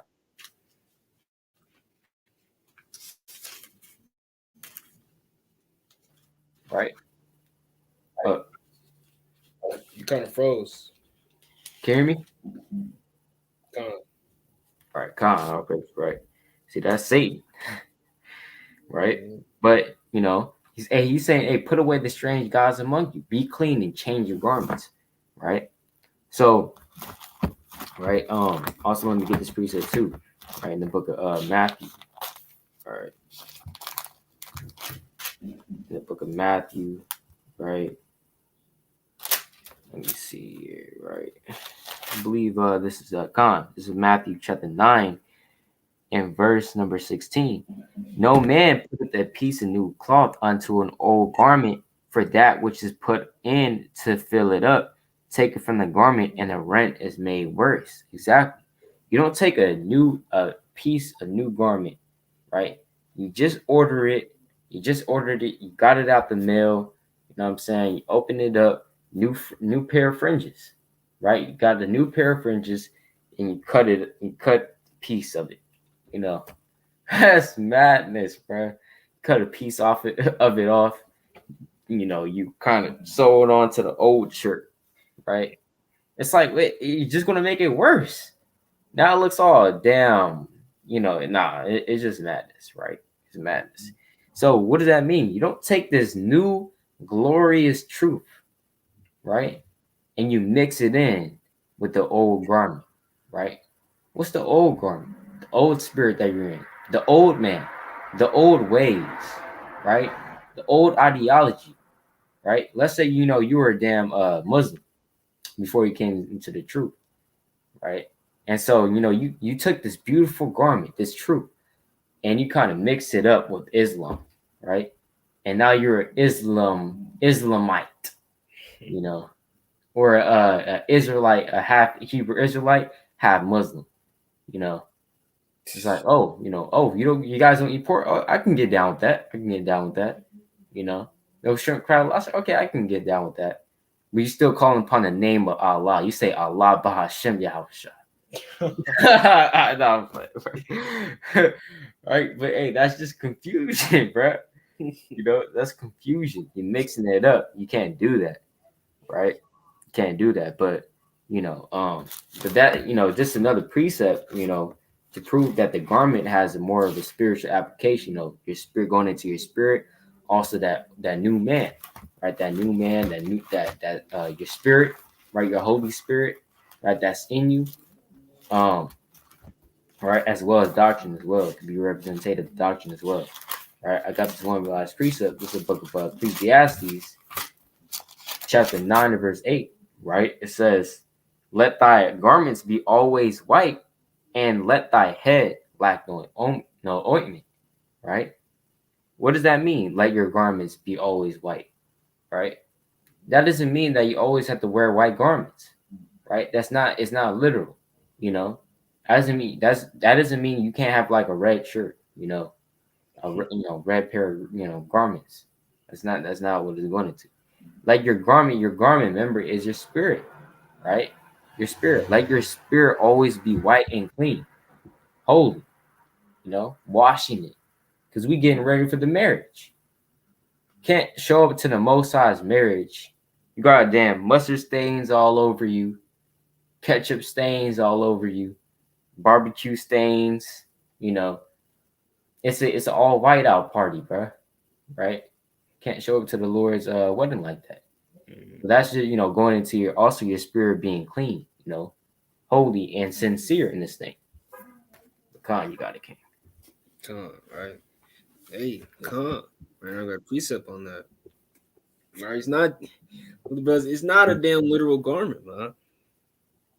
Con, people saying the Hebrew Muslims now. That's all. Wow, people saying the Hebrew Muslims. See that? That's madness. God, you got it. Right, we got to cast about the double garment, man. Take off that garment. That's literally when it's not anything but the law, statutes, and commandments, and this wisdom, knowledge, understanding. It's mourning and affliction, man. It's literally everything else but this truth is nothing but mourning and affliction. That's what we have to cast about ourselves, right? This is the book precept, right? 2 Corinthians chapter 5 and verse 1. For we know that if our earthly house of this tabernacle were dissolved, we have a building of God in house not made with hands, eternal in the heavens. For in this we groan earnestly, desiring to be clothed upon with our house, which is from heaven. So this garment is literally from heaven, man. It's not from the damn J.C. Penney, man. You're not getting a white garment from J.C. Penney and calling it the truth. The brother right on in the back, this is the truth, man. This is the Hebrew truth, the Hebrew life, the Hebrew way of life. No, that's not how this thing works, man. This literally is the wisdom, knowledge, and understanding given on you by the Lord to literally, wear it as your spirit, man, and put it over yourself and then cover yourself. right? Verse 2.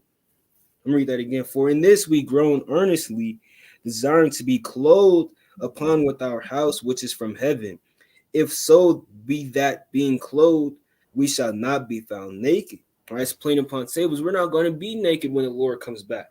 The Lord is going to see us in that white garment which He wants us to be. And He's actually going to accept us into the mirrors, man. Come on. That's right. That's right, man. Come on. Also, in the spiritual winter, right? So like, come on, yeah. There was more in that. I forgot, right? So like, let me just bring it out real fast. Right? For that are in this tabernacle do groan, being burdened. Not for that we would be unclothed, but clothed upon that immortality might be swallowed up of life. Right? So that's plain. It just keeps going in on a point. This is the clothes that we have to be clothed with, because this is literally eternal life, man. Everything else, the Islam, the damn science, Big Bang Theory, damn gamer religion, it's madness, man. Everything else that you clothe yourself with, and this is including being this, having this garment on. It literally, you have to be occupied in it. Right? You can't just act like you taking it off. Damn, not wearing the fringes for 2 weeks. You can't do that, man. Kind of damn, that's off, man. Hell no. It's like, it's off, man. Right, and also going into the winter, because it's really manifold, man. It's manifold, but going into the winter, in the winter, what also happens, right? The temperature drops, of course. Then you can't really grow stuff, right? You can't grow stuff as much as you could before, right? Because maybe snow and also the temperature has a big thing to do with it, and the less sunlight as well. Remember, during the winter, there's less sun, right? Less amount of daytime and more of the night, right? That's spiritual too, right? Less sun, So what does that mean? That means that because a lot of evil, gets done in the damn night as well, right? Like, let's get that precept, man. Right? It's just that night puts a spirit on you, That nighttime puts a spirit on, Let's go to the book of Sirach, chapter 23, and verse 18, right? A man, right? Hold on. Sirach 23 and verse 18, a man that breaketh wedlock, saying thus in his heart, who seeth me, I compass about with darkness. See that? So, evil goes on in darkness, man. Right? If there's less light, that means that darkness is going to prevail. So in the wintertime, darkness prevails, man. Right? And guess what? What does that sound like? This world that we're living in right now. Whereas in the spring, in the summer, the light prevails. But we're not in the spiritual summer and winter right now. We're in the spiritual summer or spring. We're in the spiritual winter because evil is prevailing right now. Esau is ruling, right? The wicked is bearing ruling. That's Proverbs 29 and 2. The earth is given into the hand of the wicked. That's Job 9:24, right? The earth, right? The earth is defiled under the inhabitants thereof, So this earth is given into the hand of the wicked right now. Esau has the control over the earth, the wicked, Satan, So darkness is prevailing, letting you know that we're in the spiritual winter, right? It says, who seeth me, I compass about with darkness. The walls cover me, and nobody seeth me. What need I to fear? The Most High will not remember my sins, right? That's off too, That is off as well, right? Let's have this precept real quick. It's the book of Proverbs chapter 7. Proverbs chapter 7 and verse right? 8. Passing through the street near her corner, and he went the way to her house. Remember, this is the dang, that's spiritual. This is also the story about the man and the harlot, right? Meeting the harlot, right? And when does he meet her? Right? When does he meet her, man? Verse 9, in the twilight, in the evening. You see that? In the twilight, in the evening, in the black and dark night. It's dark outside in the twilight. All right. A lot of evil going on in the twilight, in the nighttime, man. Because darkness prevails. You know, you're not near the light, and the light is representative of what? The Most High and Yahweh, the truth. Right? Let's get that real quick. Right. John chapter 8, verse 12. Then spake Yahweh again unto them, saying, I am the light of the world. He that followeth me shall not walk in darkness, but shall have the light of life. Right? So Yahweh is the light of the world. Another precept real quick. Psalms chapter 119 and verse 105, I believe. All right. It says, Khan, all praises. Thy word is a lamp. See that? Thy word is a lamp. What is a lamp used for? To give light. Thy word is a lamp unto my feet and a light unto my path. If we're living in the spiritual winter and there's not enough light, we need this word in order to properly maneuver in this world and to enter into the safe haven, right? Which is this truth. In order to enter into the kingdom of the heaven, you need this word to guide you. You need Yahweh Shah to guide you, right? He's that light in this dark world. And where there's light is also heat as well, right? Because if you right, I got my light bulb right there, right? Hey, teaching lesson right here, right? If I go right here, lamp is right here, right? I go right here, put my hand over this light bulb. What am I going to feel? I'm going to feel heat, and I do feel heat just from right here, from the light, right? Now, even back in the ancient world, they didn't have electricity, right? So even much, it was a literal fire right there. It was a literal fire. So they have it, like a torch, a candle, whatever. You put your hand to it, that's a literal fire right there, right? So where there's light, there's also heat, most of the time. And so, that's why in the spiritual winter, we need Yahweh Shah, we need the Most High, because he's going to be the one to bring us that fire, right? Bring us that heat so that we may survive.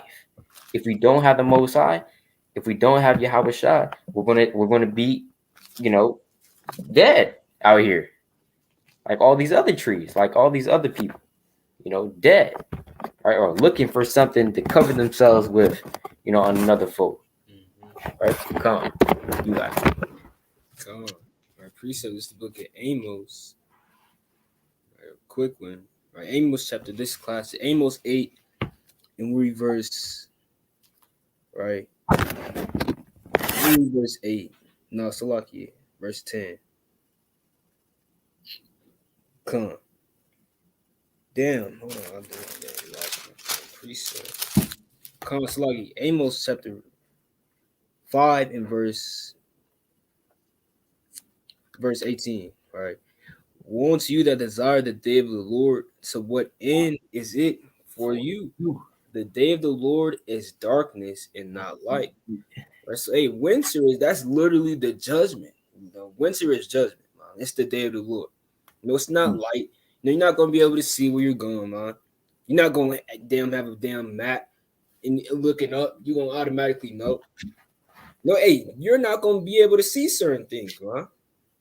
You might not even see a damn tree in front of you. You might walk into it and damn crack your head open, man. That's judgment, and that's literally night in this thing. It's not gonna be bright. You're not gonna be able to see nothing. It's literally judgment, and that's the day of the Lord. Verse 19, as if a man did flee from a lion and a bear met him, or went into the house and leaned his hand on the wall, and a serpent bit him. So you're not gonna know what hit you. You're not gonna know what hit you, man. Literally, man. You're not gonna have no idea what could befall you in the last days and in judgment and in the winter, man.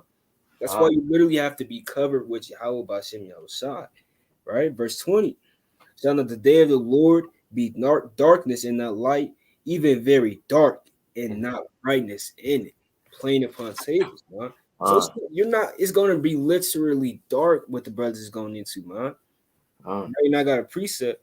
And also, when you went into this book of Wisdom of Solomon, right, chapter 16, and we'll read verse 22. Right, we'll read verse lucky 21. Right, for thy sustenance declared thy sweetness unto thy children, and serving to the appetite of the cater, tempered itself to every man's liking. But snow and ice endured the fire and melted not, that they might not, it's lucky that they might know that fire burning in hell and sparkling in the rain did destroy the fruits of the enemies, man. No, it's plain. So those, when the heat comes from Yahweh Shem Yahshua, it's going to destroy the fruits of the enemies because it's ready to burn, man. It's a thorn and a briar. It's literally flammable in this thing, literally. Right, verse 23, right? But this again did even forget his own strength, that the righteous might be nourished. And hey, if you're the righteous, you're going to be nourished, man. You're not going to get burnt by the fire, man. Literally. No, it said the righteous. It said, but this again did even forget his own strength. So hey, certain things might not even come towards you, man. A fire might spread towards you, man. Why? Because you're literally righteous, man, and you're going to be nourished. No, you're not going to be flammable. You're not going to be movable, man. Literally, because everything that we're going into right now is flammable, man. You're going to be burnt when the heat comes, right? If you're a leaf, if you're in a winter, they'll fire devouring everything. Then you're going to be burnt, right? Verse 20. I'm going to jump to verse 26, right?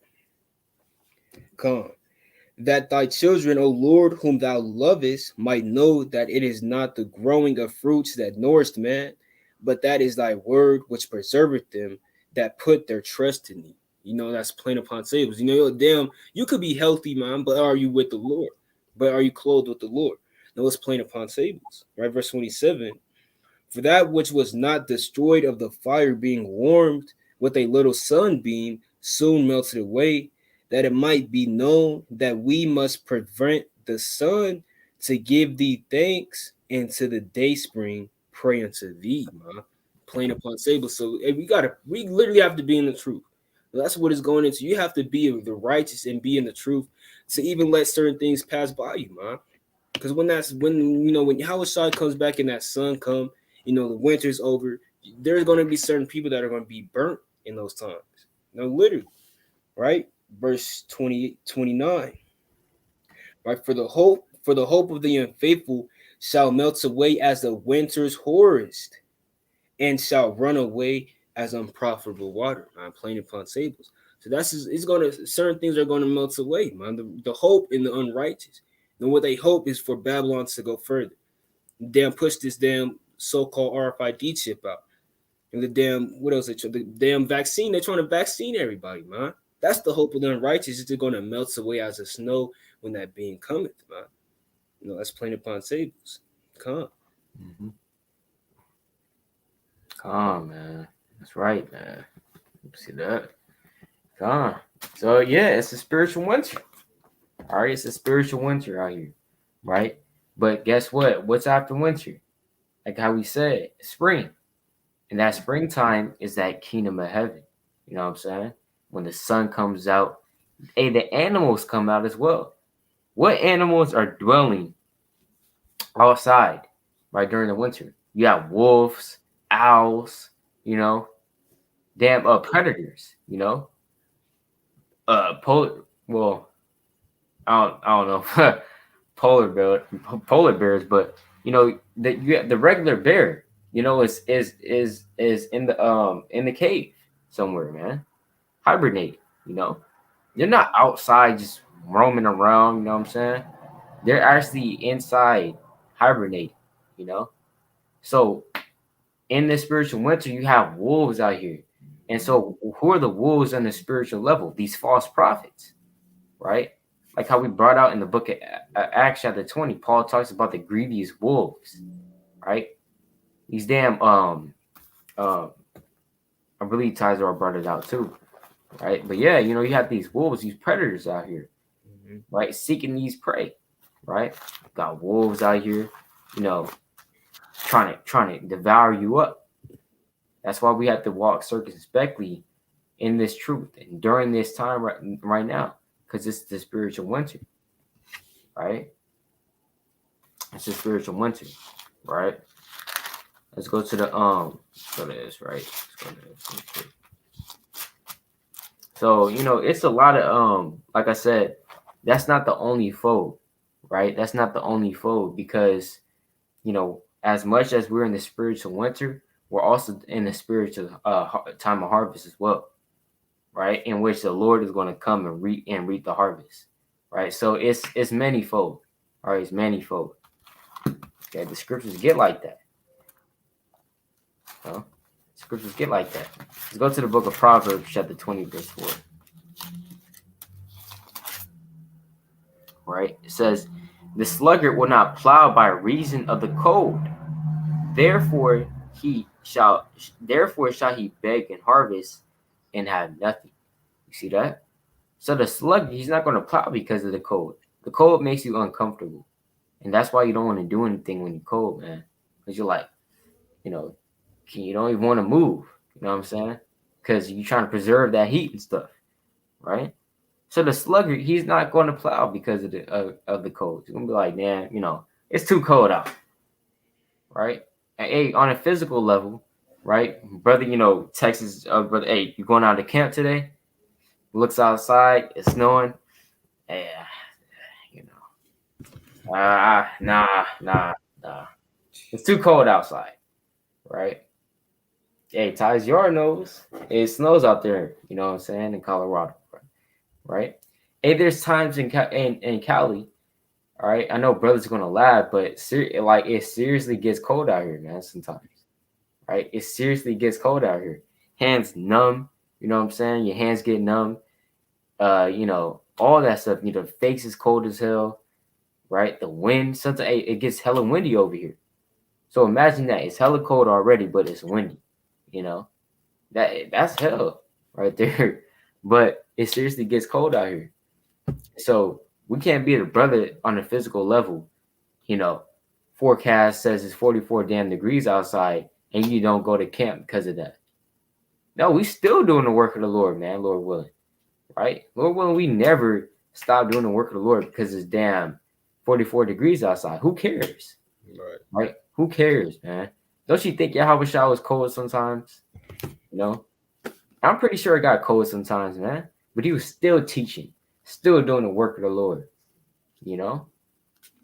Back then they didn't have them hand warmers like you have, Jake. Like you have, right? They didn't have electrical heaters back then. But they're still doing the work of the Lord. What you think? Paul was cold? He damn suffered shipwreck 2 times, I believe. Right? That's cold. In the water, right? That's scary and cold, right? He he got a whip, but he was suffering all around. And weather is a big part of it as well. They're in the rain, the damn snow, the hail, the heat, right? So we gotta be like that too on the physical level. Come on. Yes. We really have no choice, man. We can't, endure. We're gonna put on 3 jackets, man. You can't endure this thing, man. You literally have to be on the Lord's side to endure certain things. It's lucky, right? It's the book of Job, chapter 6, and I'm gonna read verse 15. Right? It's lucky, verse 16. Right, it's lucky 15. My brethren have dealt deceitfully as a brook, and as a stream of brooks they pass away, which are blackish by reason of the ice, and wherein the snow is hid. Right? What time they wax warm, they vanish. When it is hot, they're consumed out of their place. Right? So, hey, you can't be like these wicked Israelites, man, because they're going to get consumed. They're going to be under the damn snow, as briars and thorns, and they're literally going to melt away with the snow, man. And that's literally, you could, when the winter comes, look at all the, the thorns and all the dead grass that was under it, man. It's going to go away. It's not just gonna, you could rub it off, man. It'll literally move out of its place. No wind will take it out of its place, man. Right? Verse 16, it's lucky. 18, the paths of their way are turned aside. They go to nothing and perish, man. So we can't be like the ones that perish, man, because they're literally, man. Just do this, do the project, man. When the winter comes, look at all the dead grass and the briars and thorns under it. Just damn rub it a little bit, and it's gonna move out of its place, man. It's not going to just stay rooted, like a strong, mighty man of the Lord. It's literally going to get rooted up, man. Why? Because it's literally made to do that. We're literally, snow is going to melt it. It's not going to get no type of sun. It's not going to, try to grow. It's literally just going to behold itself and, and die. We can't be like that, right? Verse 19, right? Well, that's it on that, right? Let me just get this other precept real fast. Also in the book of Lamentations, chapter 2, right? Lamentations chapter 2, and I believe that's verse 1. How has the Lord covered the daughter of Zion with a cloud in his anger, and cast from heaven unto the earth the beauty of Israel, and remembered not his footstool in the day of his anger. So that's literally the Lord putting his people in darkness, man, in judgment, in the spiritual winter. We're covered with the cloud. We're not getting no type of sun, man, or beam, nor type of, anything that, presents us to grow as trees, man. We're not getting those things. We're literally in darkness as a people, as a nation, right? Let me get one more. I've been lingering to get this. Let me just get this in Psalms 94 real fast. Right. Psalms 94 in verse number 12. Right. It's lucky. Psalms 92 and 12. Right. The righteous shall flourish like a palm tree. He shall grow like a cedar in Lebanon. Those that be planted in the house of the Lord shall flourish in the courts of our God. They shall still bring forth fruit in old age. Right, so even in old age, even when the seasons is changing, damn 3 years you've been rooting in. It's damn wintertime. Okay, they're still going to bring forth in that old age, man. That's how we have to be in these seasons, in these spiritual seasons. Or we can't just, live according to how the season wants us to live, man. No, we got to literally break the so-called mother in nature in this thing. And be what the Lord wants us to be and spring up and bring forth fruit. Right, verse 14, they shall still bring forth fruit in old age. They shall be fat and flourishing, to show that the Lord is upright. He is my rock, and there is no unrighteousness in him. It's plain and prompt tables. The only way we could grow and get through these seasons, man, is literally if the Lord is our rock, man. You can't just be held down to damn 70-mile-hour winds. Every single day, you're just being held down by yourself and you're rooting yourself. No, you literally got to be rooted in the Lord and have a rock as the Lord. And that's plain. Like, come on. Mm-hmm. That's right, huh? So yeah, I think there's different precepts on that as well, right? Also, yeah, the Feast of Dedication, man. Mm-hmm. Feast of Dedication is during the winter as well on the physical level, right? So don't you think they were cold, right? It gets cold in Israel, right? Don't you think they were cold? Yes, they were cold, man. But they still fought mightily for the Lord, mm-hmm. right? Through the Spirit, man.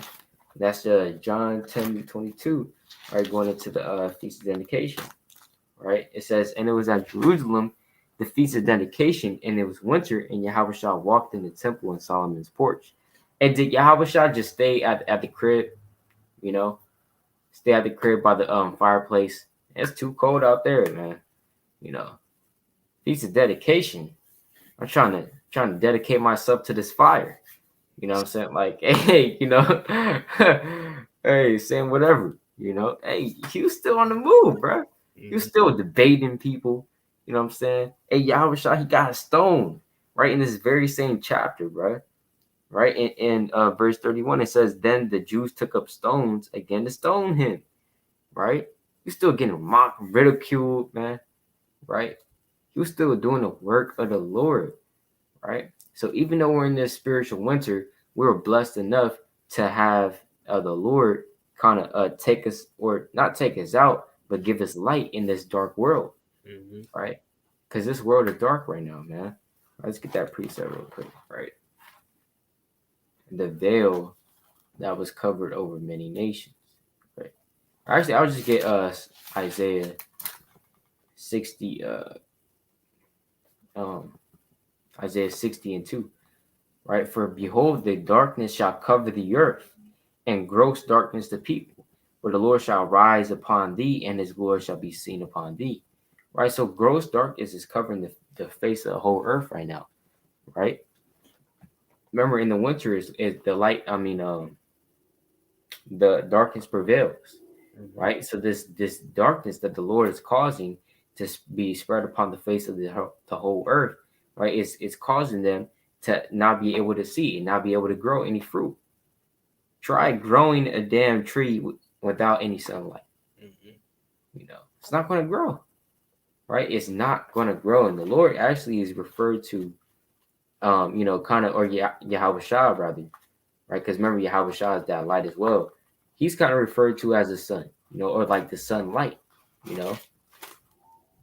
Then not the Lord said that we're children of the light, right? Walk ye as children of the light, man. You know, what does that mean? Children of the Most High, right? It's not going into damn, I'm not even gonna say that, but all right. This is the book of Malachi, chapter 4 and verse 1. For behold, the day cometh that shall burn as an oven, and all the proud, yea, and all that do wickedly shall be stubble. And the day that cometh shall burn them up, saith the Lord of hosts, that it shall leave them neither root nor branch. But unto you that fear my name shall the Son of Righteousness arise with healing in his wings, and ye shall go forth and grow up as calves of the stall. You see that? So what does that mean, right?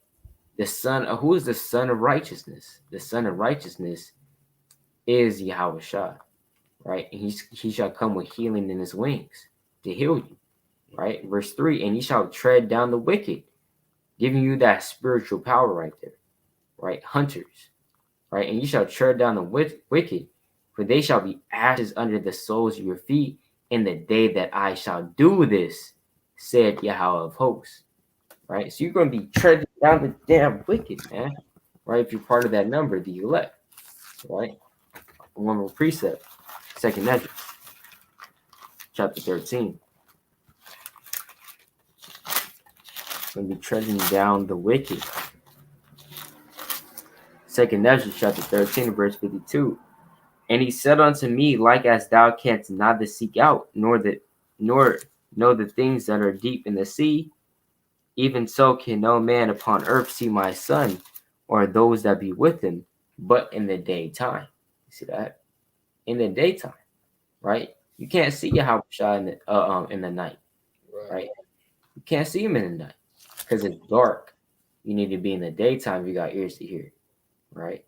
But and that's that links up with John chapter 9 and verse 4 as well. As long as I am in the world, I am the light of the world. Right? That's John 9:5. Right? But a quick precept on what the brother just said. It's the book of Micah, chapter 7 and verse 10.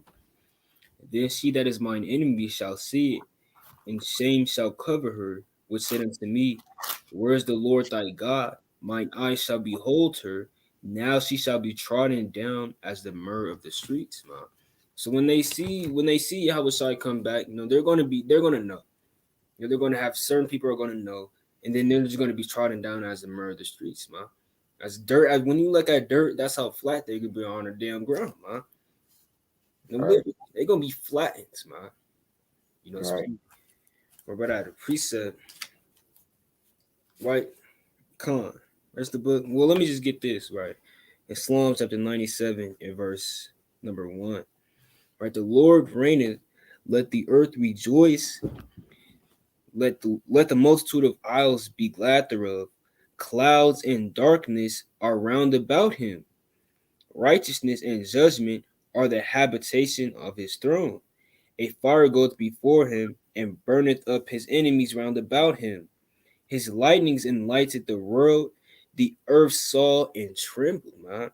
Right? So, hey, the lightnings, man. It literally lightnings, that come from the Lord. It is going to light up the whole world, man. And they're going to fear and tremble, right? But verse 5, it's lucky.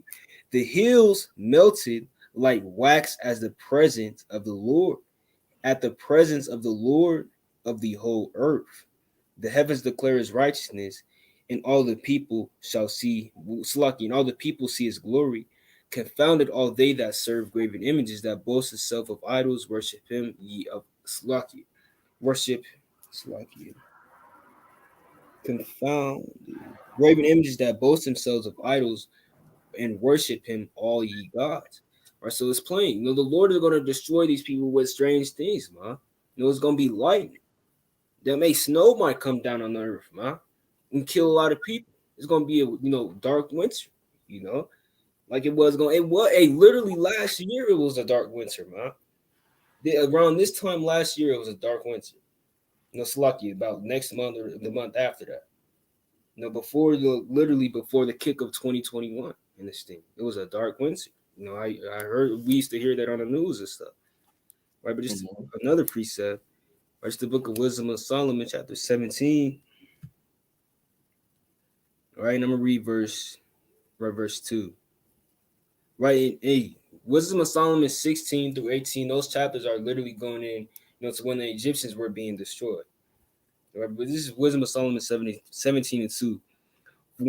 For when unrighteous men thought to oppress the holy nation, they being shut up in their houses, the prisoners of darkness, and fettered with the bonds of a long night, laid their exile from the eternal providence, man. Right, so they're going to in the dark winters. They're going to be in the darkness, like they're going to be in their houses, man. They're trying to go. They're trying to find some type of habitat in this thing. They're going to be in the around the fireplace. Damn hands. Rubbing their hands together, putting them on the damn fireplace in this thing, and that's how everybody's going to be in the winter, right? Verse 3.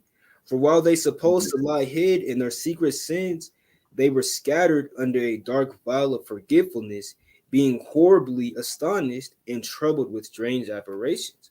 So certain people could get strange apparitions, man. They're going to go to sleep in that dark winter.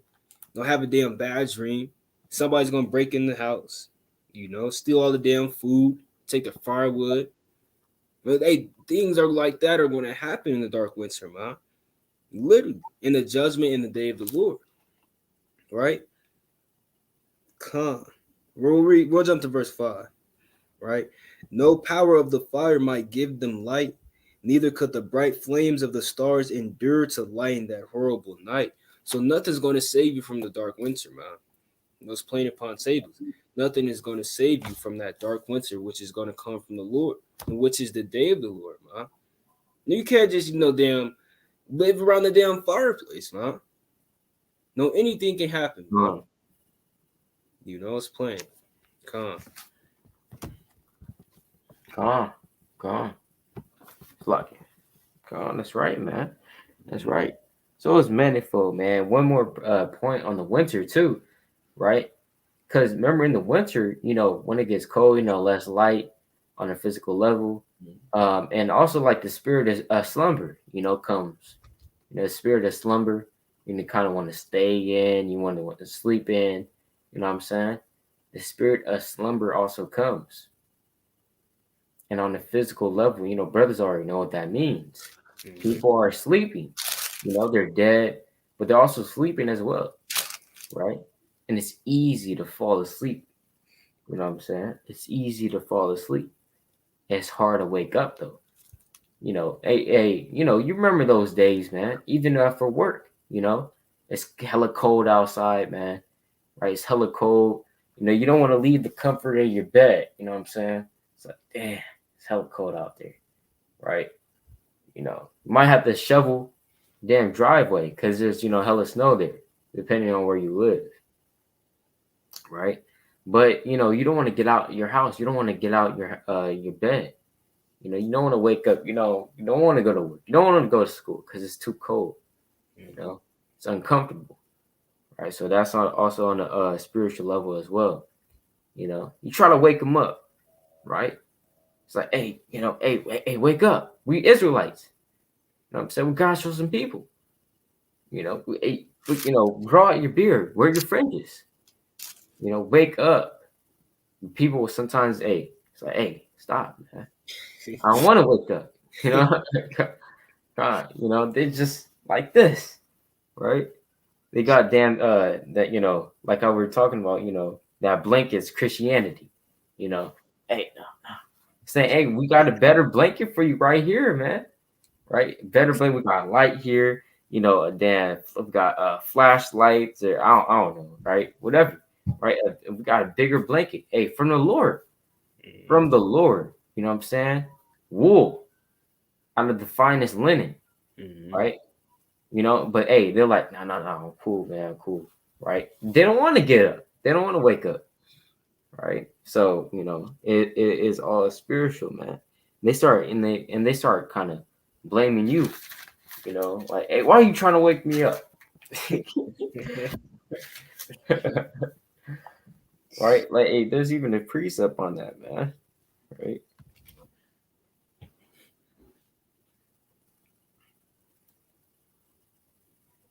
Hold on.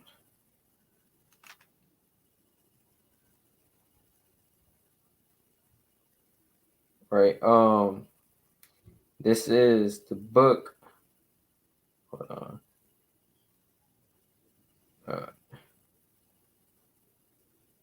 There's one that. Okay, hold on. Hold on. Right. I think it's in Proverbs, right? I'm trying to get this truth real quick.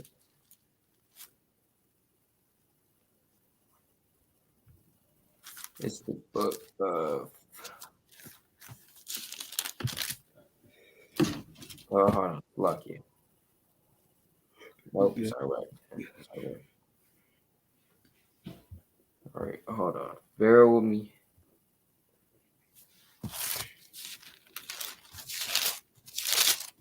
Gone. All right. This is the book of Sirach 22:7. All praises. Sirach chapter 22, verse 7. And it reads, whoso teacheth the fool is as one that glueth a potsherd together. Right? Meaning that, it's like you teaching a fool, but it's kind of in vain. It's kind of in vain. It's not going to profit much. Trying to teach a fool the law, statutes, commandments. Like, hey, brother, we're Israelites. Hey, take them to Deuteronomy 28:68. Taking them Isaiah 42:22.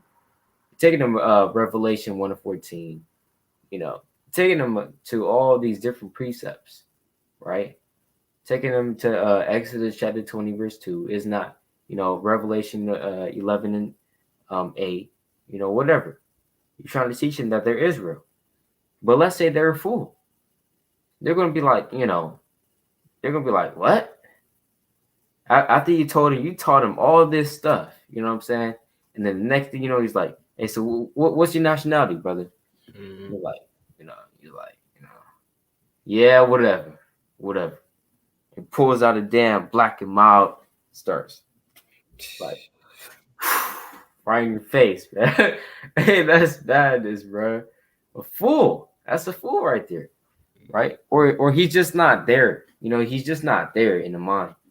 He's just, that's either, yeah, just. You said what? Sleepwalking this thing. God, yeah, yeah. God, you're just sleepwalking. He's really just not there. He's like, what? But hey, you teaching a fool, you kind of like gluing a potsherd together. Broken like a broken potsherd. You're trying to glue it together. It's not gonna be the same though, bro. Right? It's not gonna be the same, right? It says, and here's the point, and he that waketh one from a sound sleep. He that telleth a tale to a fool speaketh to one in a slumber. When he had telleth the tale, he would say, "What is the matter?" You see that?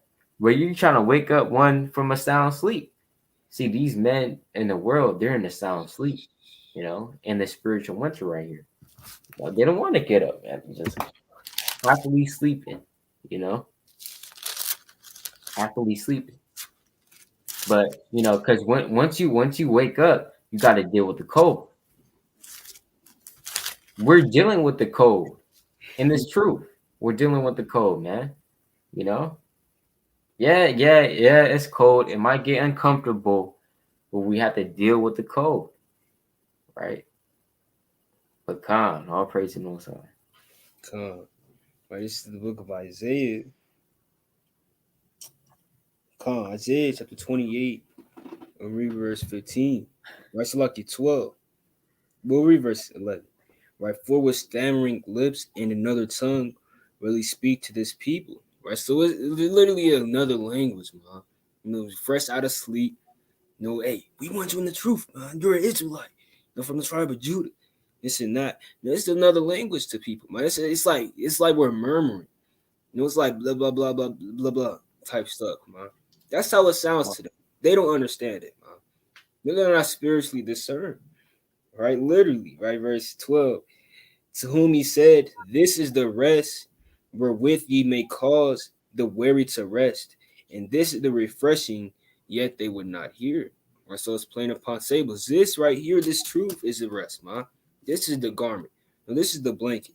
This is literally the mindset, man. This is the high, man. This is everything that you think you have in the world, man. This is it. This is the truth in this thing, right? Verse 13, Salaki. That's it on that. But it's plain, man. You can't just, take this truth, hear it, let it slip out your ear, man. Hey, people do that, so that's how we know we're in the spiritual winter. Because our people are not going to wake up. They're just going to be comfortable where they are and find rest in Babylon. It's plain. Mm-hmm. Like, come, this precept off that. That's right, man. That's right. Con. And we can bring out a closer precept too. But I just had this one more precept on the winter too. And so since it's winter, since it's cold out in the spiritually, right? Let's get this precept. Ecclesiastes 4:9. Two are better than one because they have a good reward for their labor. For if they fall, the one will lift up his fellow, but woe unto him that is alone when he falleth, for you have not another to help him up. Again, if two lie together, then they have heat. But how can one be warm alone? Right? How can one be warm alone? Right? So you need, on one fold is you and your Yahushua, man. Right? On one fold. You need your Yahushua in order to keep warm. But on another fold is you, your Akim, and the Akwakim. Right? We need to stay together. Hey, you ever see, the penguins during winter? Let's pull that up real quick. Right? Mm-hmm. Gone. Because they ain't got no fur, man. That's why they have to gather up. They ain't got no damn fur like bears. Uh-huh. God, see that? Brother knows. See? Their chicks are born in the depths of the Antarctic winter. Well, I'll make the screen bigger. Their only protection from the cold is their parents' brood pouch. But as winter storms set in, this isn't enough.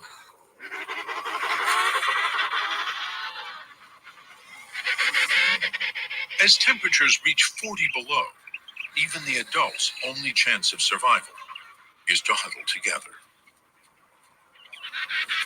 They start 40 below. That's crazy. So they're huddling together, man. Huddling together, right? So two are better than one, right? We Israelites, we need to huddle together. We need to gather up heat, right? We need to gather up heat together, man. Right? Don't try to think, Yeah, I know it's a spiritual winter, right? Well, yeah, the brothers, kind of makes sense. Kind of makes sense. You know, I'm staying in individual life, right? you know, it's like I can make it out on my own, man. I can do it on my own. I don't need anybody else, right? Well, hey, man, right? You need to gather together, because remember, hey, did not the Lord say, hey, you know, the beast shall teach you, you know, huddle together in this cold winter, so that we may gather heat. That scripture says that too, right? Come. Let me get one off that real fast. Micah chapter 2, verse 12. I will surely assemble, O Jacob, all of thee. I will surely gather the remnant of Israel. I will put them together as the sheep of Bozrah, in the flock in the midst of their fold. They shall make great noise by reason of the multitude of men. Right, so it's plain we gotta gather up in the spiritual winter time, man. You can't, like the brother said, you can't be an individual, like, man. You can't just damn huddle around that little ass campfire you made and think you're safe and think you all good, man. You All right. really need two people to get warm, man. And trade body temperatures in this thing, right? Verse 13, the breaker is come up before them. They have broken up and have gone and have passed through the gate and are gone out by it, and their king shall pass before them, and the Lord on their head. Right. So the king, which is Yahweh Shai, he got to be with us as well. And that's how we're ultimately going to be all warm with together, because of what? Yahweh Shai is the light, man. He's going to bring warmth unto us in this thing. Khan. That's right. That was your closing precept out? Khan, I'll close on that. Okay, Khan. Right, this fire verse, man. Fire verse in the book of Tobit. Right, this is the book of Tobit, chapter 12, and verse number 6. Then he took them apart. Then he took both of them apart and said unto them, bless Yahweh, Bahashem Yahushua. Praise him and magnify him, and praise him for the things which he have done unto you in the sight of all that live. Right? Everybody can look at Tazaiyar right now and see the blessings that the Lord has bestowed upon him, right? The Lord can, everybody sees the blessings that the Lord gave me, that the Lord gave you watching this video, right? You can sit down and literally, count the blessings that the Lord gave you, and it's still not going to be enough though, right? But you can literally see the blessings that the Lord has given each and every one of us, right? It says what? Right, unto you in the sight of all that live. It is good to praise God and exalt his name, and honorably to show forth the works of God. Therefore, be not slack to praise him. Come on, man. Can't be slack to praise the Most High. All right. And Yahweh Shai, because, literally, that, we owe our life unto him. Right. We owe our life. Right. So, But you had anything else, Isaac? With that, Brother Yasharala. Remember Tazaiyar Gabar. Come back to y'all yet another video to the Spirit Pod Yahweh. Next video we might go into Halloween. Right? We might go into Halloween next video, man, to the Spirit. Right? We might touch on that. But that all praises to Yahweh Shema Mashak Yahweh, the water for tuning in. Lord willing, this was edifying. Right? Shalom. Kwame Yasha.